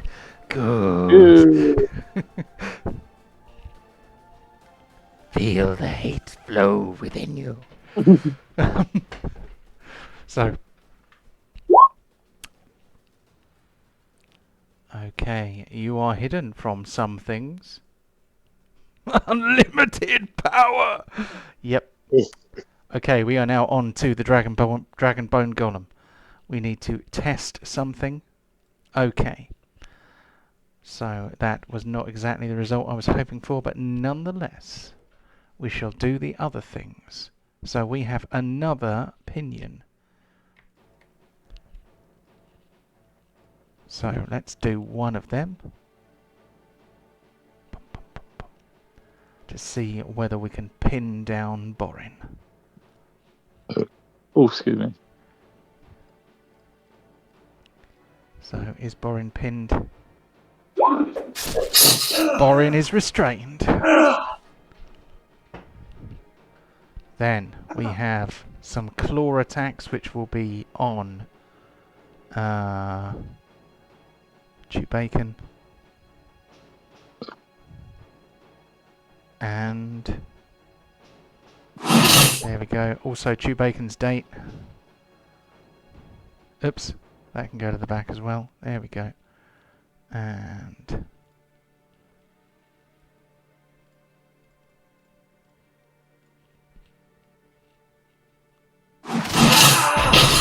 Say, ouch. you. Oof. That was a lot of damage. That was quite a lot of damage. That's a lot of damage. Yeah, I might be in for a chance of winning an award myself this week. Great. You're going to need a bit more than that tape to amend that. And we have 3 dark gnomes in the room, so no more of them appear at this time. The Dragonbone Golem, since it is pinning 2 of you down, it is not going to move. We move on to Borin, who, do not forget, is restrained. He may attempt to escape using an action, or he can attack with disadvantage. And I've just realised I forgot to roll fire damage, so I'm just going to roll some fire damage. 2. He doesn't really care that he's on fire. You may have noticed. Okay, I'm just going to use second wind to heal myself up a bit. Okay. Right.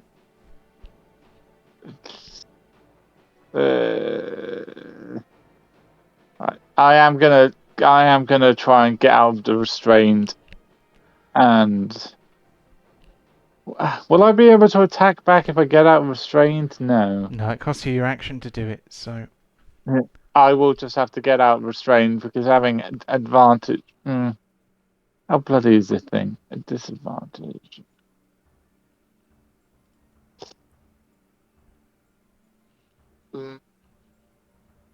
Screw it! I got 2 attacks. I'm just gonna still attack. okay. It's having it not be able to move is still a downside bonus to us. Now I have auto crit. No, standard disadvantage. There we go.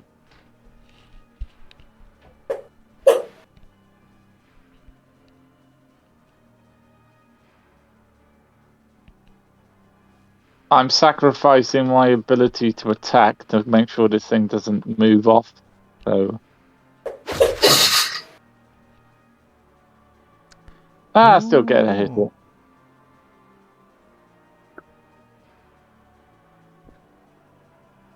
And yeah, that's mine done. See you all in 40 minutes when it's my turn again. And I have something else to do. God, I wish I had some more abilities. I don't know. You get to do quite a lot of stuff as a fighter. I think it's not too bad. Yeah. Well, no, not when I have opponents that. Going. Yeah, Anyway. Your opponents are specifically designed to negate all the advantages, like having their weapons permanently attached to themselves, immune to psychic damage, immune to bleeding. Oh well. Could Constantly. be worse. Could be worse. You could be about to be fireballed. Oh! Did I say that out loud? Oh. Okay. So I'm not going to use the template this time. We are going to center this blast. We know that we can make it hit everybody, so we'll just assume that we have, I think. So what, you throwing this at Pontos, Chewbacca and Borin, are you? That is the kitty. Okay. I am going to stretch out my hand once more and just draw it towards me once more and do my second counter spell. Damn. Sorry, Grant. Okay, I'm going to see what I could have won, though. No. It's a motorboat. That's what I could have won. Okay, so he curses you again, and he... Oops. Accidentally moved the turn marker. And he floats over here in annoyance. Lair action, 1d8 for direction. 1. Okay, well that's not going to hit anybody, so we're just going to keep going. So, Dark Gnome number 6. I think he probably realises that you can't counterspell twice in a turn. So he is going to fireball instead, because it's fun. And a life without fireballs is a life half-lived. So, there we go. Not quite as good as the other one. We are not looking at a dex save of 27, of course. We think it may only be as little as 12, which is a bit pathetic. Unless, of course, I have added the wrong ability modifier. Idiot. Okay. So, these are intelligence-based spellcasters, so I actually added the wrong number in. No, I didn't. Yeah. So it's actually DC 13, I think. No, 6. What is a 6? 6 plus 8 is DC 14. So actually, I gave you 2 lower DC before, but never mind that. We will not retcon anything. We will keep on going. DC 14 dex saves, please, from Pontos, Chewbacca, and Borin. And then I believe I have disadvantage if I'm pinned, don't I? Yeah. Probably yes. So for restraint. Yeah. Dexterity saving throws. I have disadvantage. Cool. I've got a plan to unpin you all, don't worry. I say a plan. It's a cunning plan. I have a cunning plan, my lord. That's it. It's probably going to go horribly wrong. Okay, that is going to be 29 points of fire damage for Borin. Allow me. Then. Okay, getting a bit injured now, guys. 41%. And saves for Chewbacon and Pontos, please.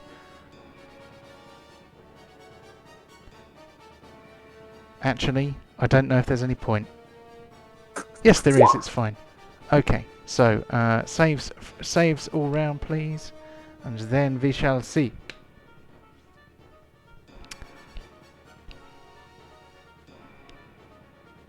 So who did it target? Pontos, Chewbacon, and Borin? That is right. Are you there? Are you there, Ryan? Ryan. He might still be on baby duties. I think he's been back since then, but he may have gone away again. But it's okay. We can do a save on his behalf. That is not a problem.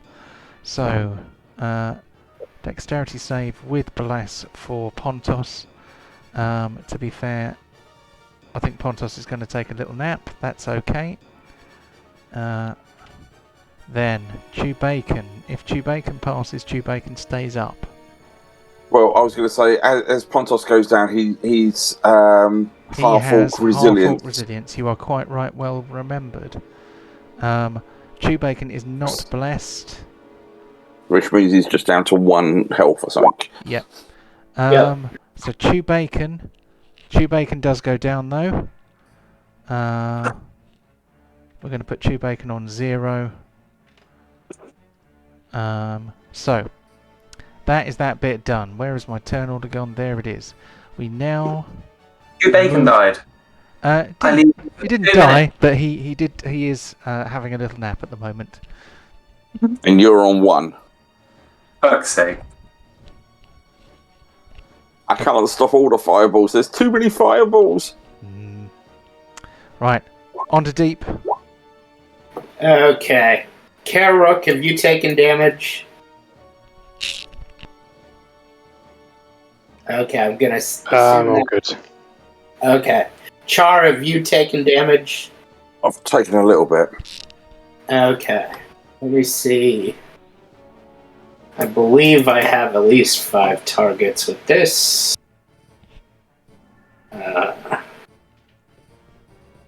30 feet. Shit. Let's see. 5, 10, 15. We can move first, though. Yeah. Okay. I don't think I'm going to be able to hit Char, but it sounds like it's not super important. Oh, no. I got everybody. Okay. Good job. So I'm casting this. So it's actually not 23. It's going to be an additional 7. So everybody gets 30 HP back, including Char. Very good. And Sweet. Okay. Is that manually, or do you want us to do it? I can do it if you like. Okay, so that's 30 hit points for Borin. Do remember to, because you get like a bonus healing to yourself, don't you? For being a blessed healer. Oh yeah, yep. So I get 35. And no. 38. Okay, so if you take 38, that actually puts you back onto full hit points. Damn it! I need more fireballs. What the hell? Okay. Well, the way things have been going, they've been rolling on out on us, so...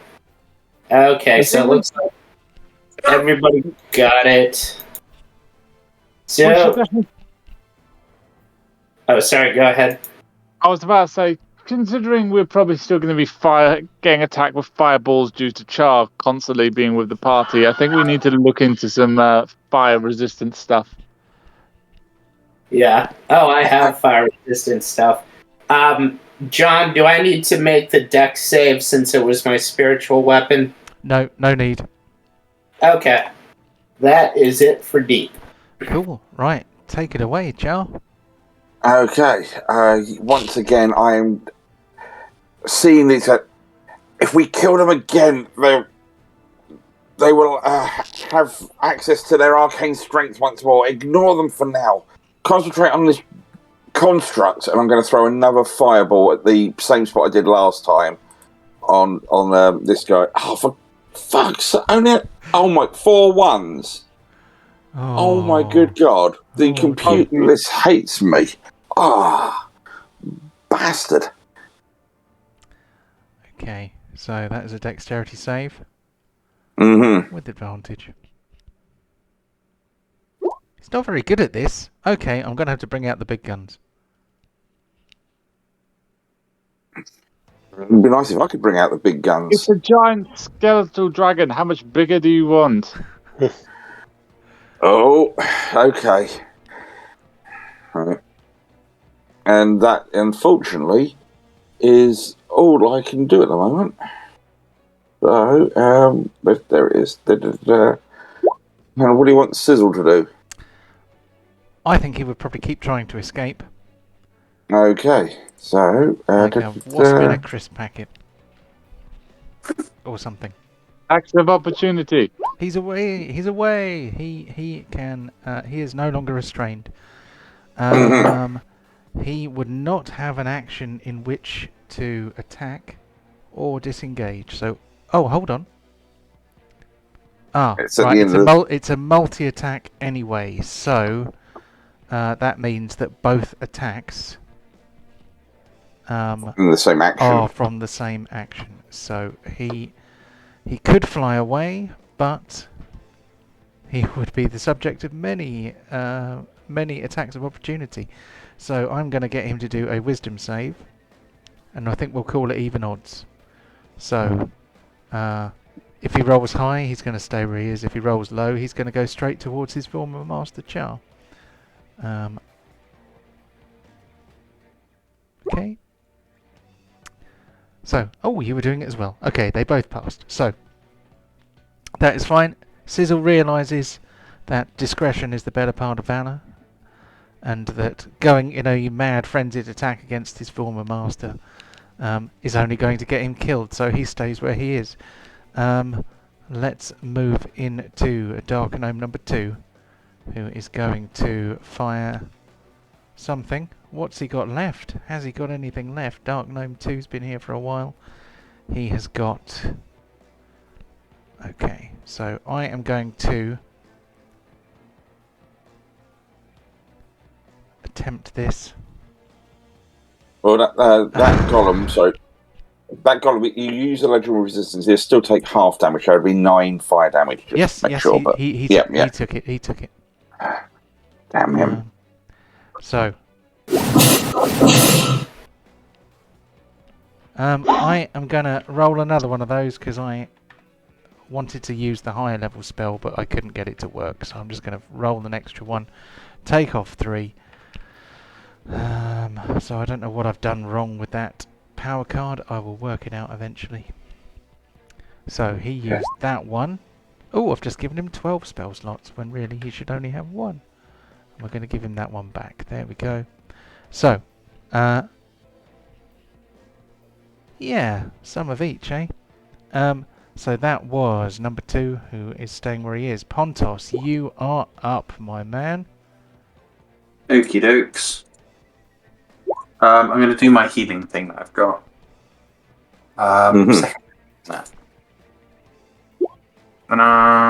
Maximum! Nice. Maximum healing!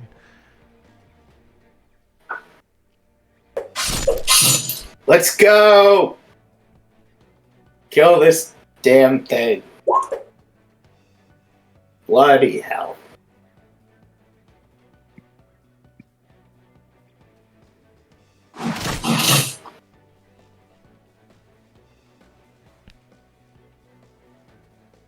That was all 3, wasn't it? Oh! And the other one. There we go. Oh. That's much better. Yes. Okay, so how tall is this statue of this dwarf beside this dragon? So taller. 20 feet, give or take. So, could I climb up the statue, then jump on a dragon, pretty much? If you've got enough movement, you could certainly attempt it. Cool. If you can cover about 75 feet, then possibly. So, because I've got dash and whatnot as well. Oh, come on. As a wood elf, you've got a base speed of 35, haven't you? I do, yeah. So, I could run and start climbing up here. And then if I use my cunning action to dash, I can jump across onto the dragon. And then can I attack it? Probably not.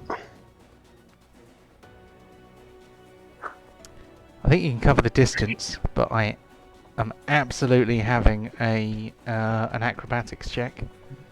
That would leave you with an action. Mm-hmm. Would it?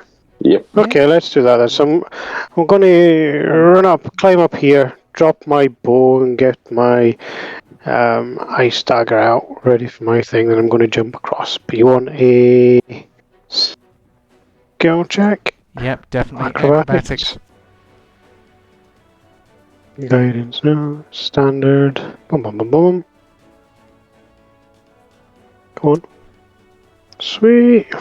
Barely you do it. That was the DC. Awesome.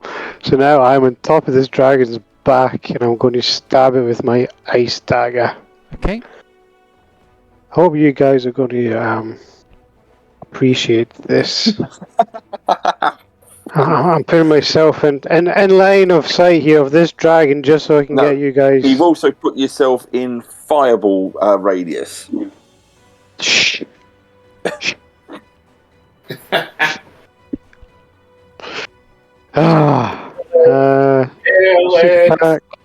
Yes. Attack. Advantage. It's not asking me for bless. I'm guessing that comes on. But bless is automatic. Yep. And this is fire based, yeah? You what? It is not fire based. But it's a dragon. Oh, God. It's made out of It's bone. infernal. Bones and aluminum. But it's infernal, is it not? Nice try. So I'm just trying to work out whether you should have sneak attack or not. You can't have sneak attack, I'm afraid, because you weren't hidden from it. Because its passive perception was too high. But you can have sneak attack because there are friendlies. So yes, you don't get advantage, but you do get sneak attack. Okay, we got there in the end. Sorry. Alright, let me go run through that again. Give me a second. Yeah, advantage no, sneak attack yes. Okay. Cover. Yeah. Auto crit. No. Bardic. No. No. Sneak attack. Yes. Advantage. Standard attack. Yep. Offhand. No. Fire based. No. Done. Oh! Oh, that amazingness! All that coolness, only to roll a 3. Oh. Ah. Shocking. I'm just going to cling on for dear life now. Yep. Okay. Right, the Bucking Bronco. Dragon Bone Golem's turn. Check for ability recharge. Here we go, mother flippers. So, what could possibly go wrong?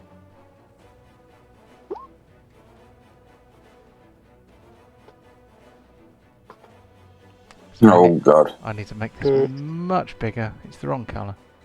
That's okay.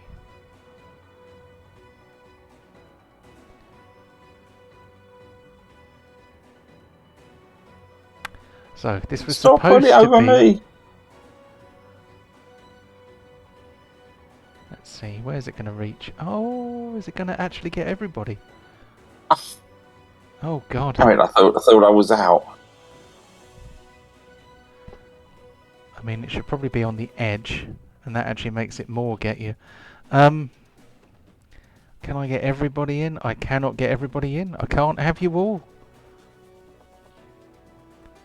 So, let's send this to the back. That is Deep and Char. That is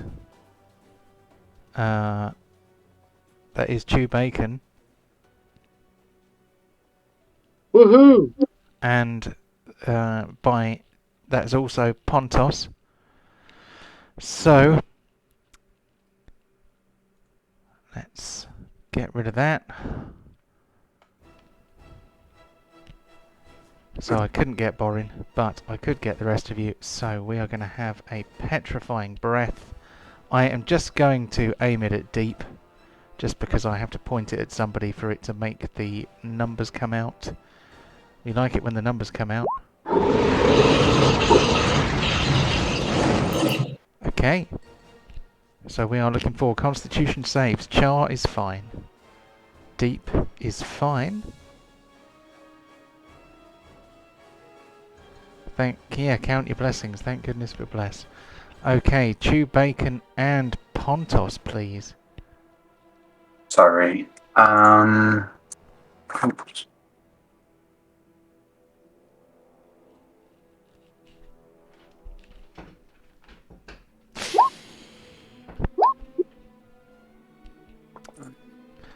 Right, Chew Bacon is reduced to 0 hit points. Oh, Chew Bacon did it twice. Oh. I'm afraid I have to take your first answer. Rather than the backflip. So, Chew Bacon,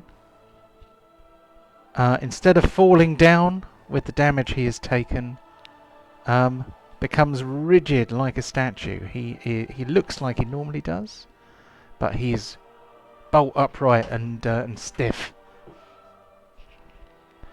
That is it for the dragon bone golem, who has breathed out his petrifying breath upon you. On Chew Bacon's next turn, he will have to test to see if he passes the second con save. We're moving on to Borin. Right,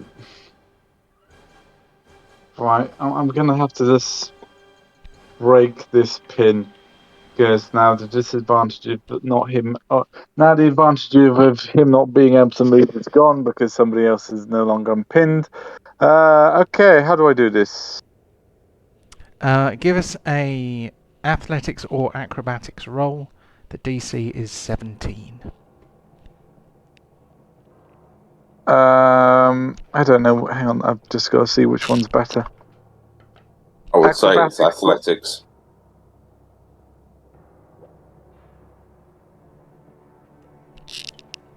And acrobatics 3, athletics 8. Yeah, you are correct. Athletics is the advantage. So skill check, athletics. No, standard, no. There we go. What? Oh, I got a 1. Uh-oh. I'm afraid you are still restrained. Basically, the point of its wing is just pinning you to the floor. Oh god, that's even more of a pathetic turn than the last couple of ones. Okay, well, okay, see you in the round again. Okay. Paying 10 quid for this. Dark Gnome number 5.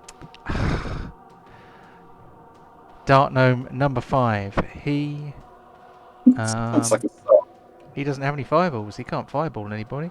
So he is just going to cast a magic missile into Char's back, because that's what he likes. Aha! Take that! Then we have the lair action. So we're going to see which direction it goes in. 1, 2, 3. That is, in fact, off to the other side. So a big rock falls down, doing irreparable cultural damage to a pentagon Pentagon Word. heirloom. Oh. Then we have Dark Gnome number 6. He does not have a fireball left either. He is going to shoot somebody else with a magic missile. He is going to shoot deep. Pew, pew, pew. Take that, he seems to say.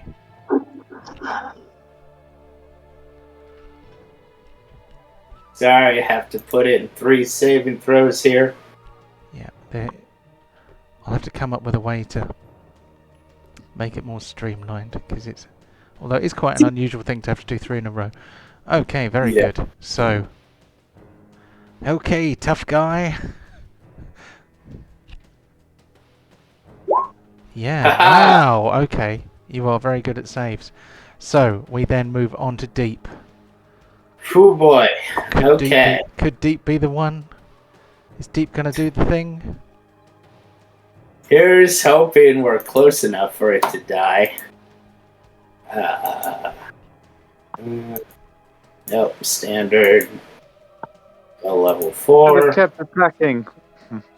Lesson strike. Damn it! Two red rolls on. That was good. Oh. Okay. Fuck it. I'm throwing a guiding bolt at this asshole. GG. There it is. No cover, no auto crit. Standard, no. Aha! And the next person to attack him gets advantage. Cool. Run away. And that is done. Okay, on to Jar. Harook, what are you doing up there, you fool? Right, okay. I'm just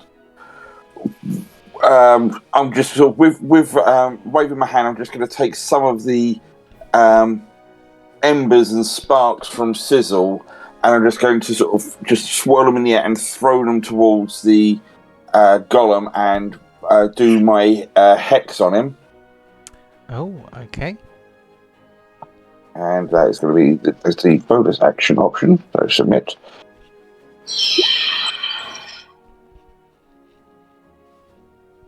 And then I'm going to put out a couple of agonizing blasts on him, just so I don't intentionally start trying to nuke my ally. Damn it. And You do. Thank you. Ha Hey! Nice work. So, So the dragon bone golem.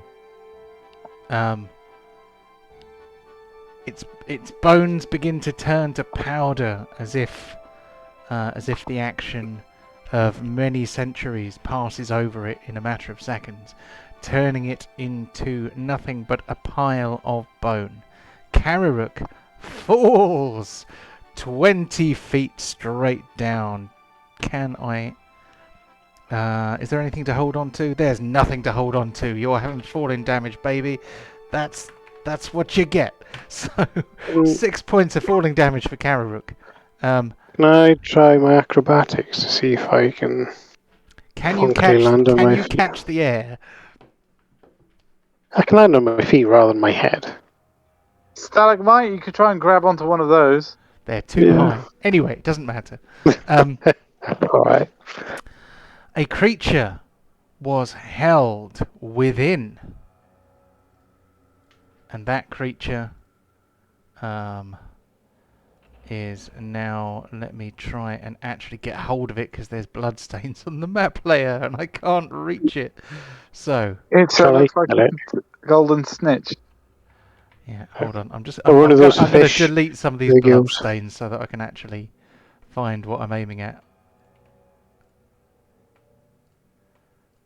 I should have realised that having an enormous creature would lead to some massive bloodstains on the map. So, there we go. I'm going to move this creature onto the token layer. I've just accidentally moved it onto the GM layer. Oh. You see.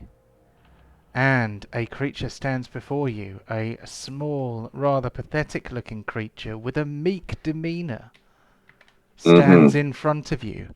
It looks rather sad. It has a rather pathetic little sword, which it doesn't even raise in its own defence.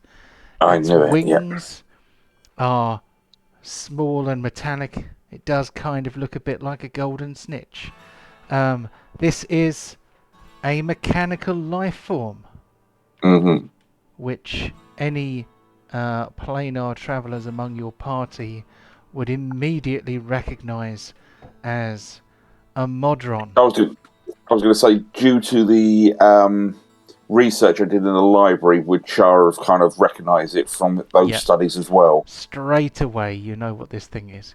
It looks pretty miserable, pretty down on its luck.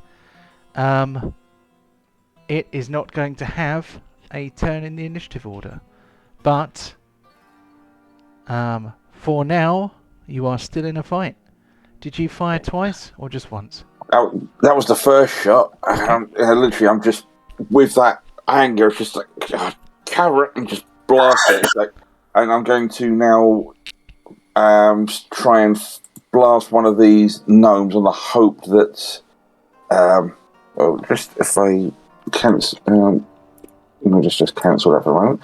I'm going to move over to here, and I'm going to try and blast this one. At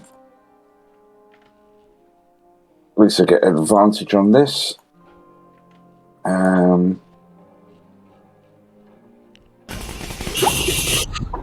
That was this one here? Okay. Yep. And the advantage is gone. He screams, and he appears to turn to ash as he is blown off the back of the floating platform. He seemed a bit more frightened than he did the last time you killed him. Good. They're finally succumbing to this. Pontos, take care of Sizzle. He's gone wild. I've lost control, and I am going to leave it at that. Okay. So I can do some attacks for Sizzle if you like. Yeah, if you want to. As you say, I think he would probably go straight for Pontos, who is right next to him. That's a miss. And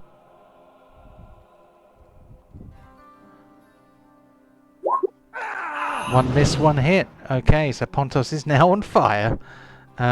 We move on to Dark Gnome number 2, who has been in the fight since the beginning.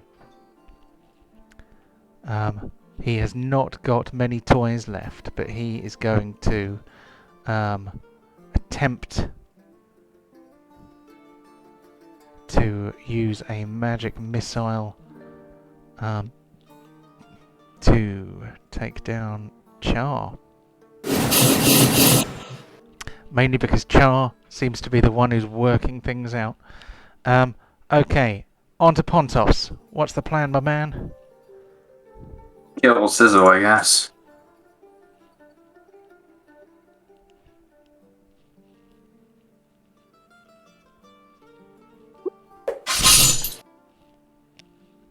Cool. Oh, Sizzle has no blood apparently. I thought I fixed that. Never mind. Okay.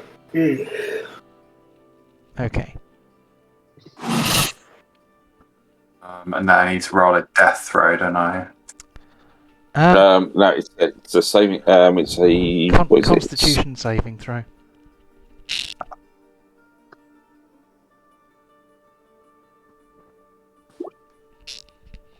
A chew bacon does not turn to stone. Good. That is good. However, my bacon jam. He is on 0 hit points though, so please can you give us a death save as well? Said the evil DM. Okay. Does anybody need to dash off? Can you guys hang around for 10 or 15 minutes? Yeah, I can. Hell yeah, brother. Cool.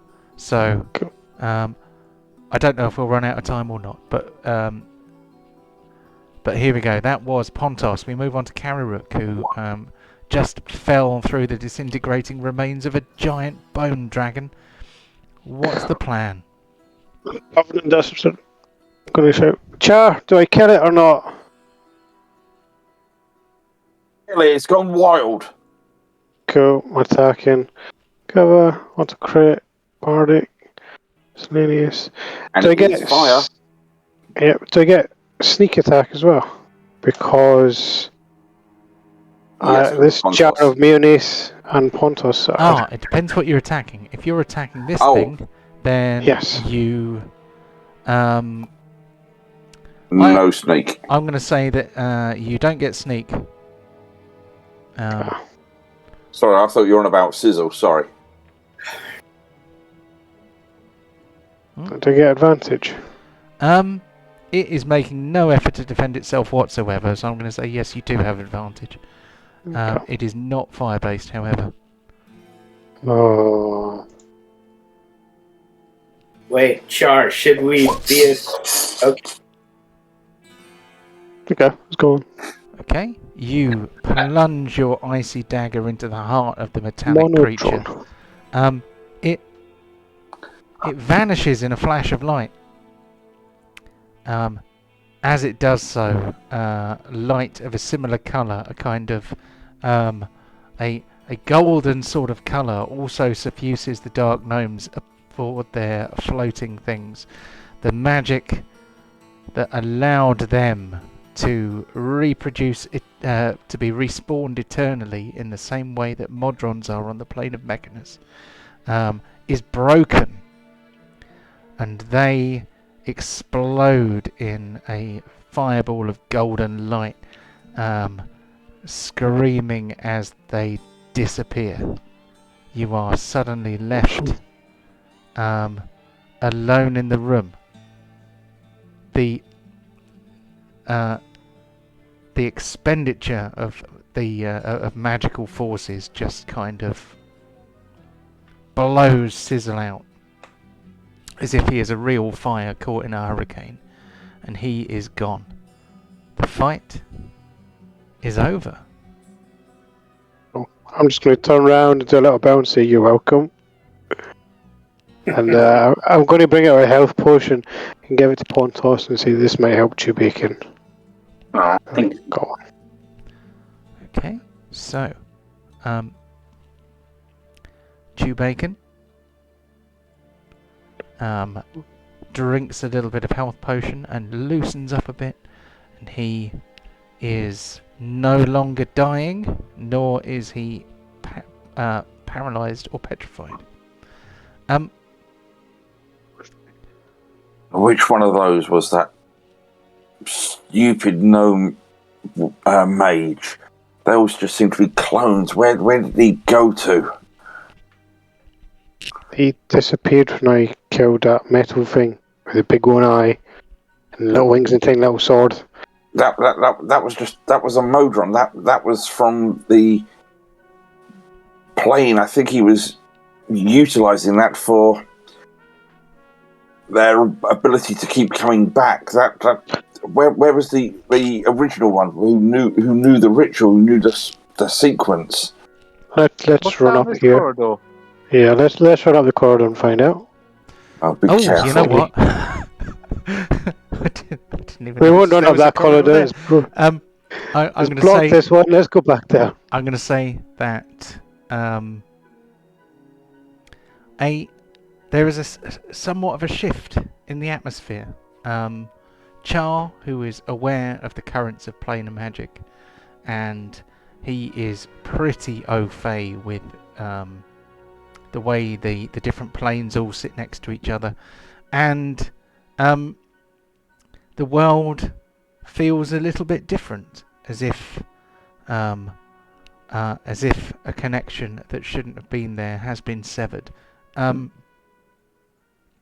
You do not know whether you have destroyed the original Jorryn Darator, or whether he and his essence were lost long ago by being incessantly copied and cloned and reproduced.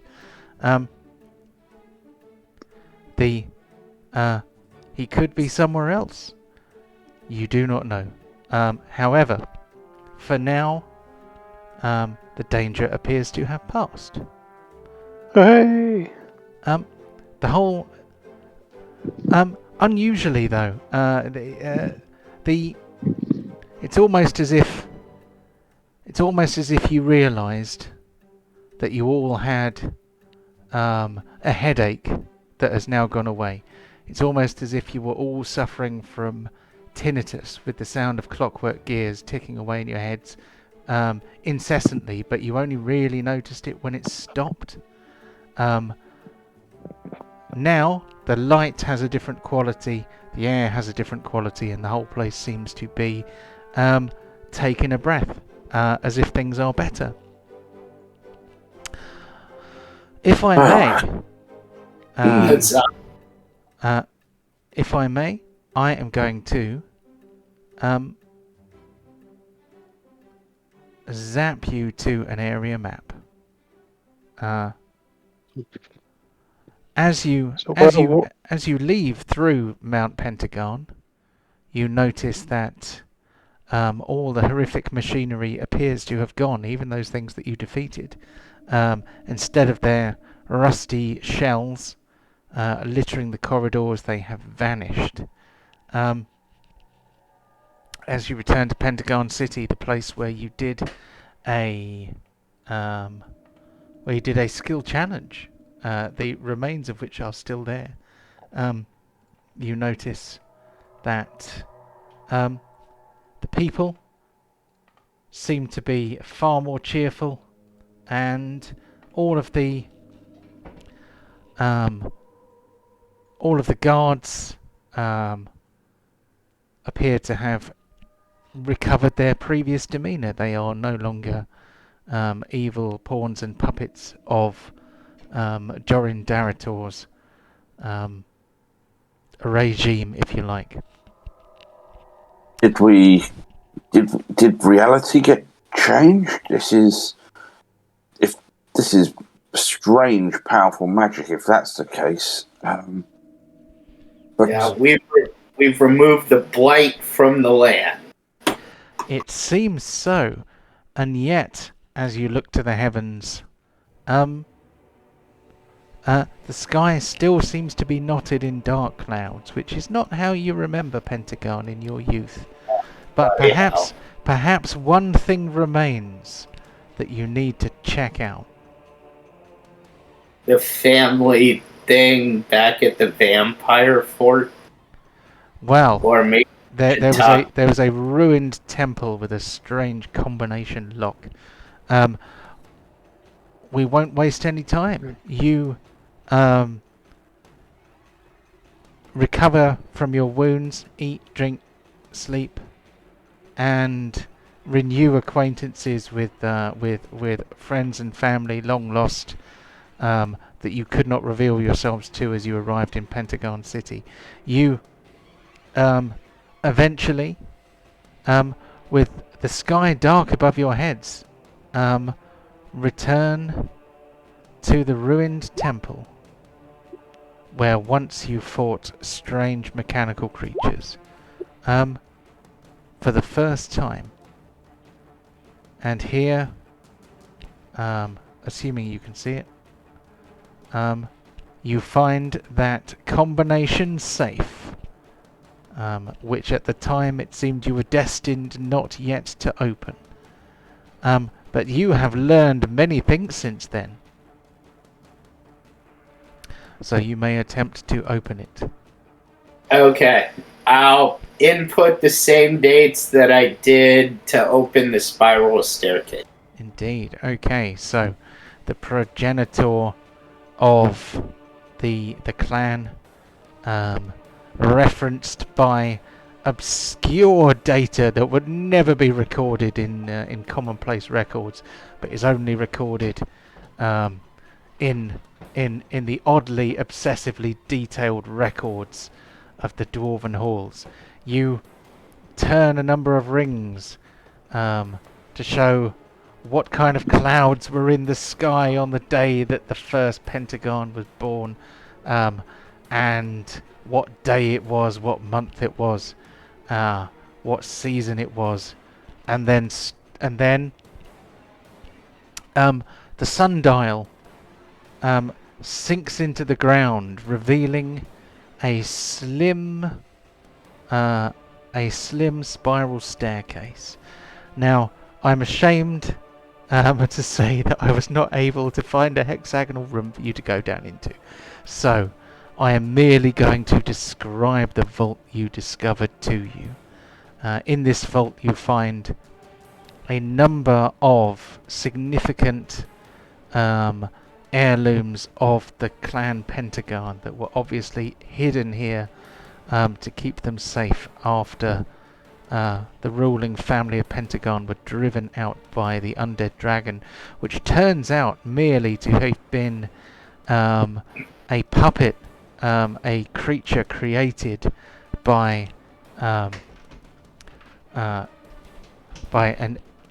corrupted dark gnome named Jorryn Darator, who used his skills and stole his master's research so that he could corrupt the energies of the plane of Mechanus to make himself immortal, and to use the mechanistic nature of the neutral plane to create clockwork abominations. The vault opens, and inside, on a central plinth, you see the token of office, that which is carried or has been carried for generations by the leader of House Pentagon. And this is a special hammer, which I am going to show you. You know what? I didn't actually upload it onto Roll20, so this will only take me a few seconds. Apologies for the delay. Here we go. I am going to pop it on the map. Where's it gone? Something a lot like that. Here it is. So. And it's kind of appeared on the map like a massive thing, so I might as well just kind of blow it up and roll with it. Here we go. So you find the Thunder Hammer of Pentagon. This is a unique artifact, only usable by those who carry the Pentagon blood. And as you raise it aloft in your hand, I have the power. the clouds break. You have furry underwear on. You hear thunder in the skies. There is a terrific thunderstorm as the energies hovering above the land of Pentagon are come down into the hammer, one lightning bolt at a time. This is a special weapon for deep. This is a +2 warhammer, which is versatile. The damage dice are double, so you will either do a 2d8 or 2d10 bludgeoning damage with it, as well as it does extra thunder damage, but also as a little extra added boon, it has 3 charges that can be used to cast the spell Thunderstep, which I thought was quite cool. I like Thunderstep, so I thought, let's chuck that in there. The nice thing is, Deep needs another weapon. Deep does have a few weapons, but I thought, what can he use with the lightning rod at the same time? Because each of the lightning rod is a mace, and the hammer is a hammer, so you could actually hold them both at the same time. You could have thunder and lightning at the same time if you want. And then if you want to run away, you can use Thunderstep and go pow and disappear. But yes, so I haven't written a power card for that yet, but I will. So that is the token of kingship for House Pentagon. Having recovered it, the sky clears and the sun comes out. And so the world is returned to normal, and suddenly you hear birds singing in the trees, and clouds flitting across a blue sky. And that is the end of Into the Jaws of Death. So I hope you enjoyed that. I'm going to give you some strange hints about what may follow. So I had some ideas about exploring your various backstories, and I thought it was probably Pontos's turn next. So we will get around to everybody eventually, but Pontos is next. And so you may remember that Pontos has a peg leg because he lost a foot during his exciting piratical adventures, because Pontos, as we know, is a pirate. So well, hey, no spiders on the sea. Well, you never know. Those spiders get everywhere. Hooray! So We go back up onto. We go onto the sea. I can hardly wait. Yay! And no more metal creatures, and the stuff can bleed and take psychic damage. So, Excellent. Season 4, I've decided to name it The Chronicles of Captain Pontos, which will also be the search for his missing foot. Excellent. I love the hat. Love the hat. Love that. Yep. So your homework is to try and find a crazy piratical hat and send me a picture of it so that I can try and Photoshop it onto the head of your character for new character art. Something else. Should all get a pirate hat and wear it for this portion of the campaign. I'll be right. Excellent. Has he actually got a pirate hat? Is he actually going to get a pirate? Does he have one just lying around his house? Isn't he an actual pirate? That would be interesting, wouldn't it? Yeah, we may be about to find out.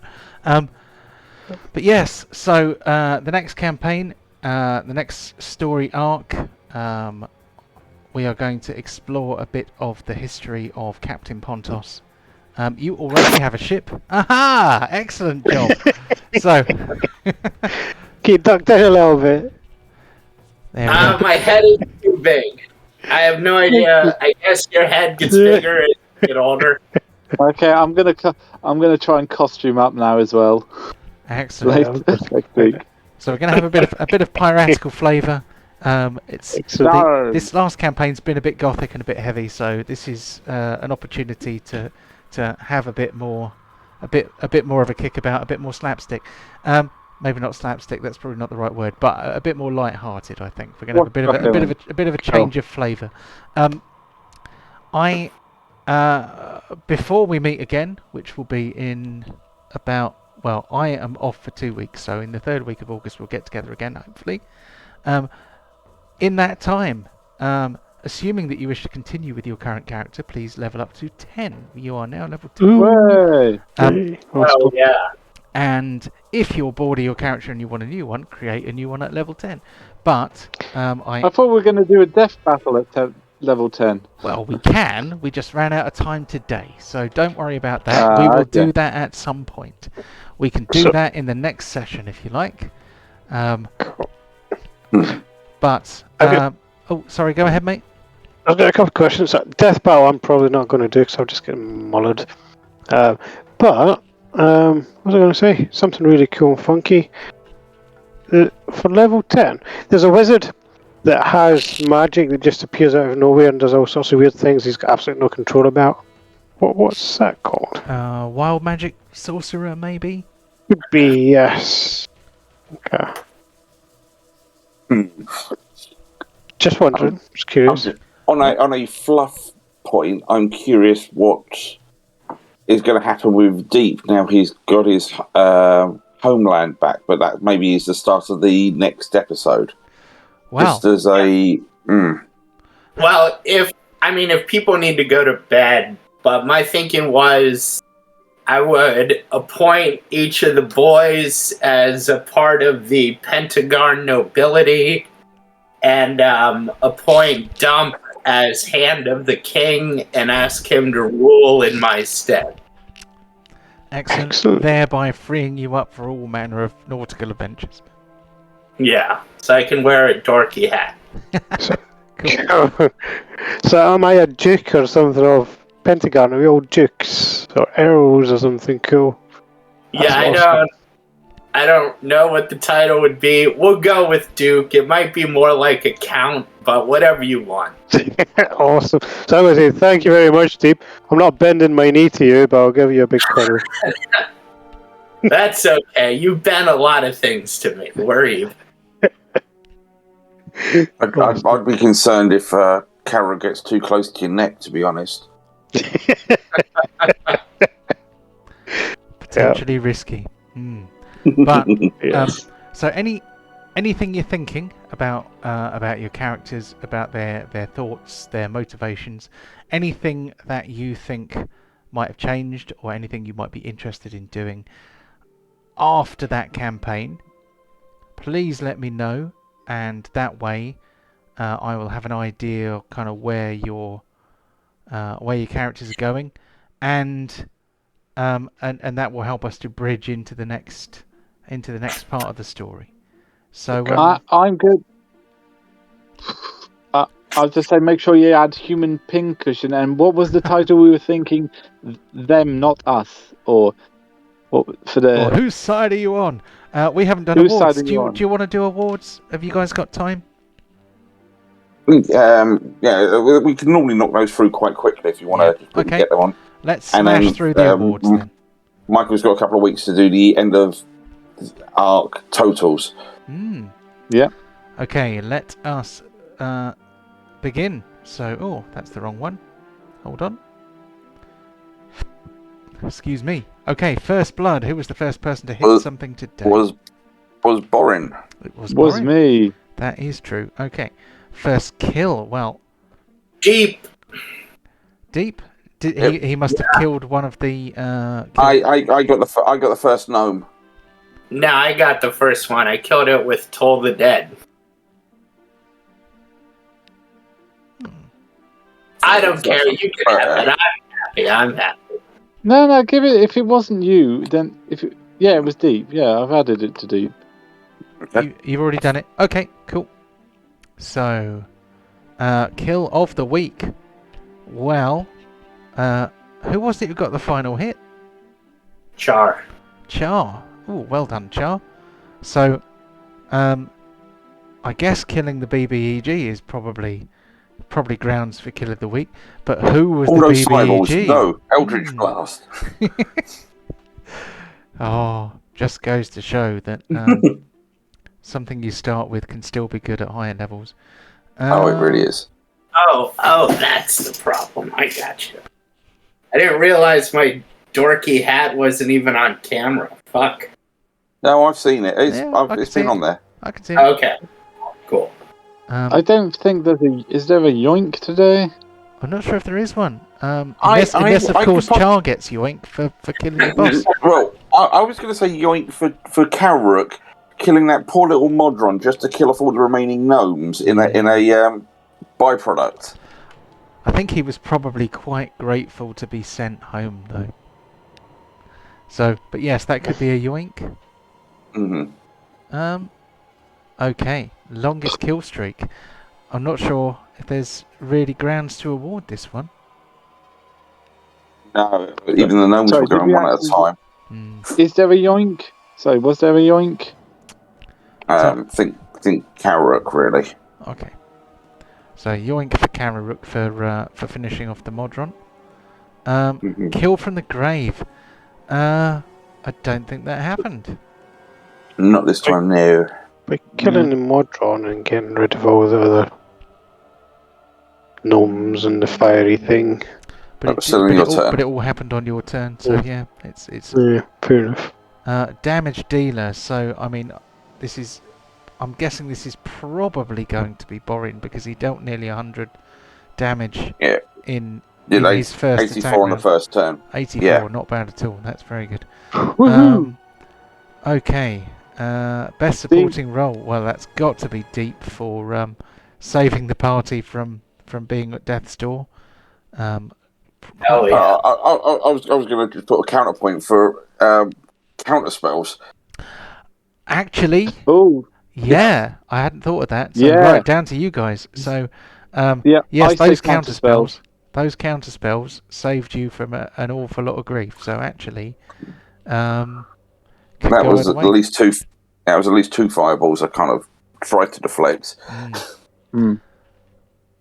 So, well, normally Deep gets best supporting role. So let's with the different one on this occasion.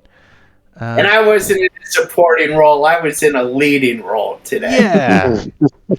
Yep. Hail King Deep. Hail King Deep. He was I would say he's very role player award for that. Hell yeah. Fumbles. To be honest, we got a lot of 20s today. We didn't get many 1s. Unlike last week.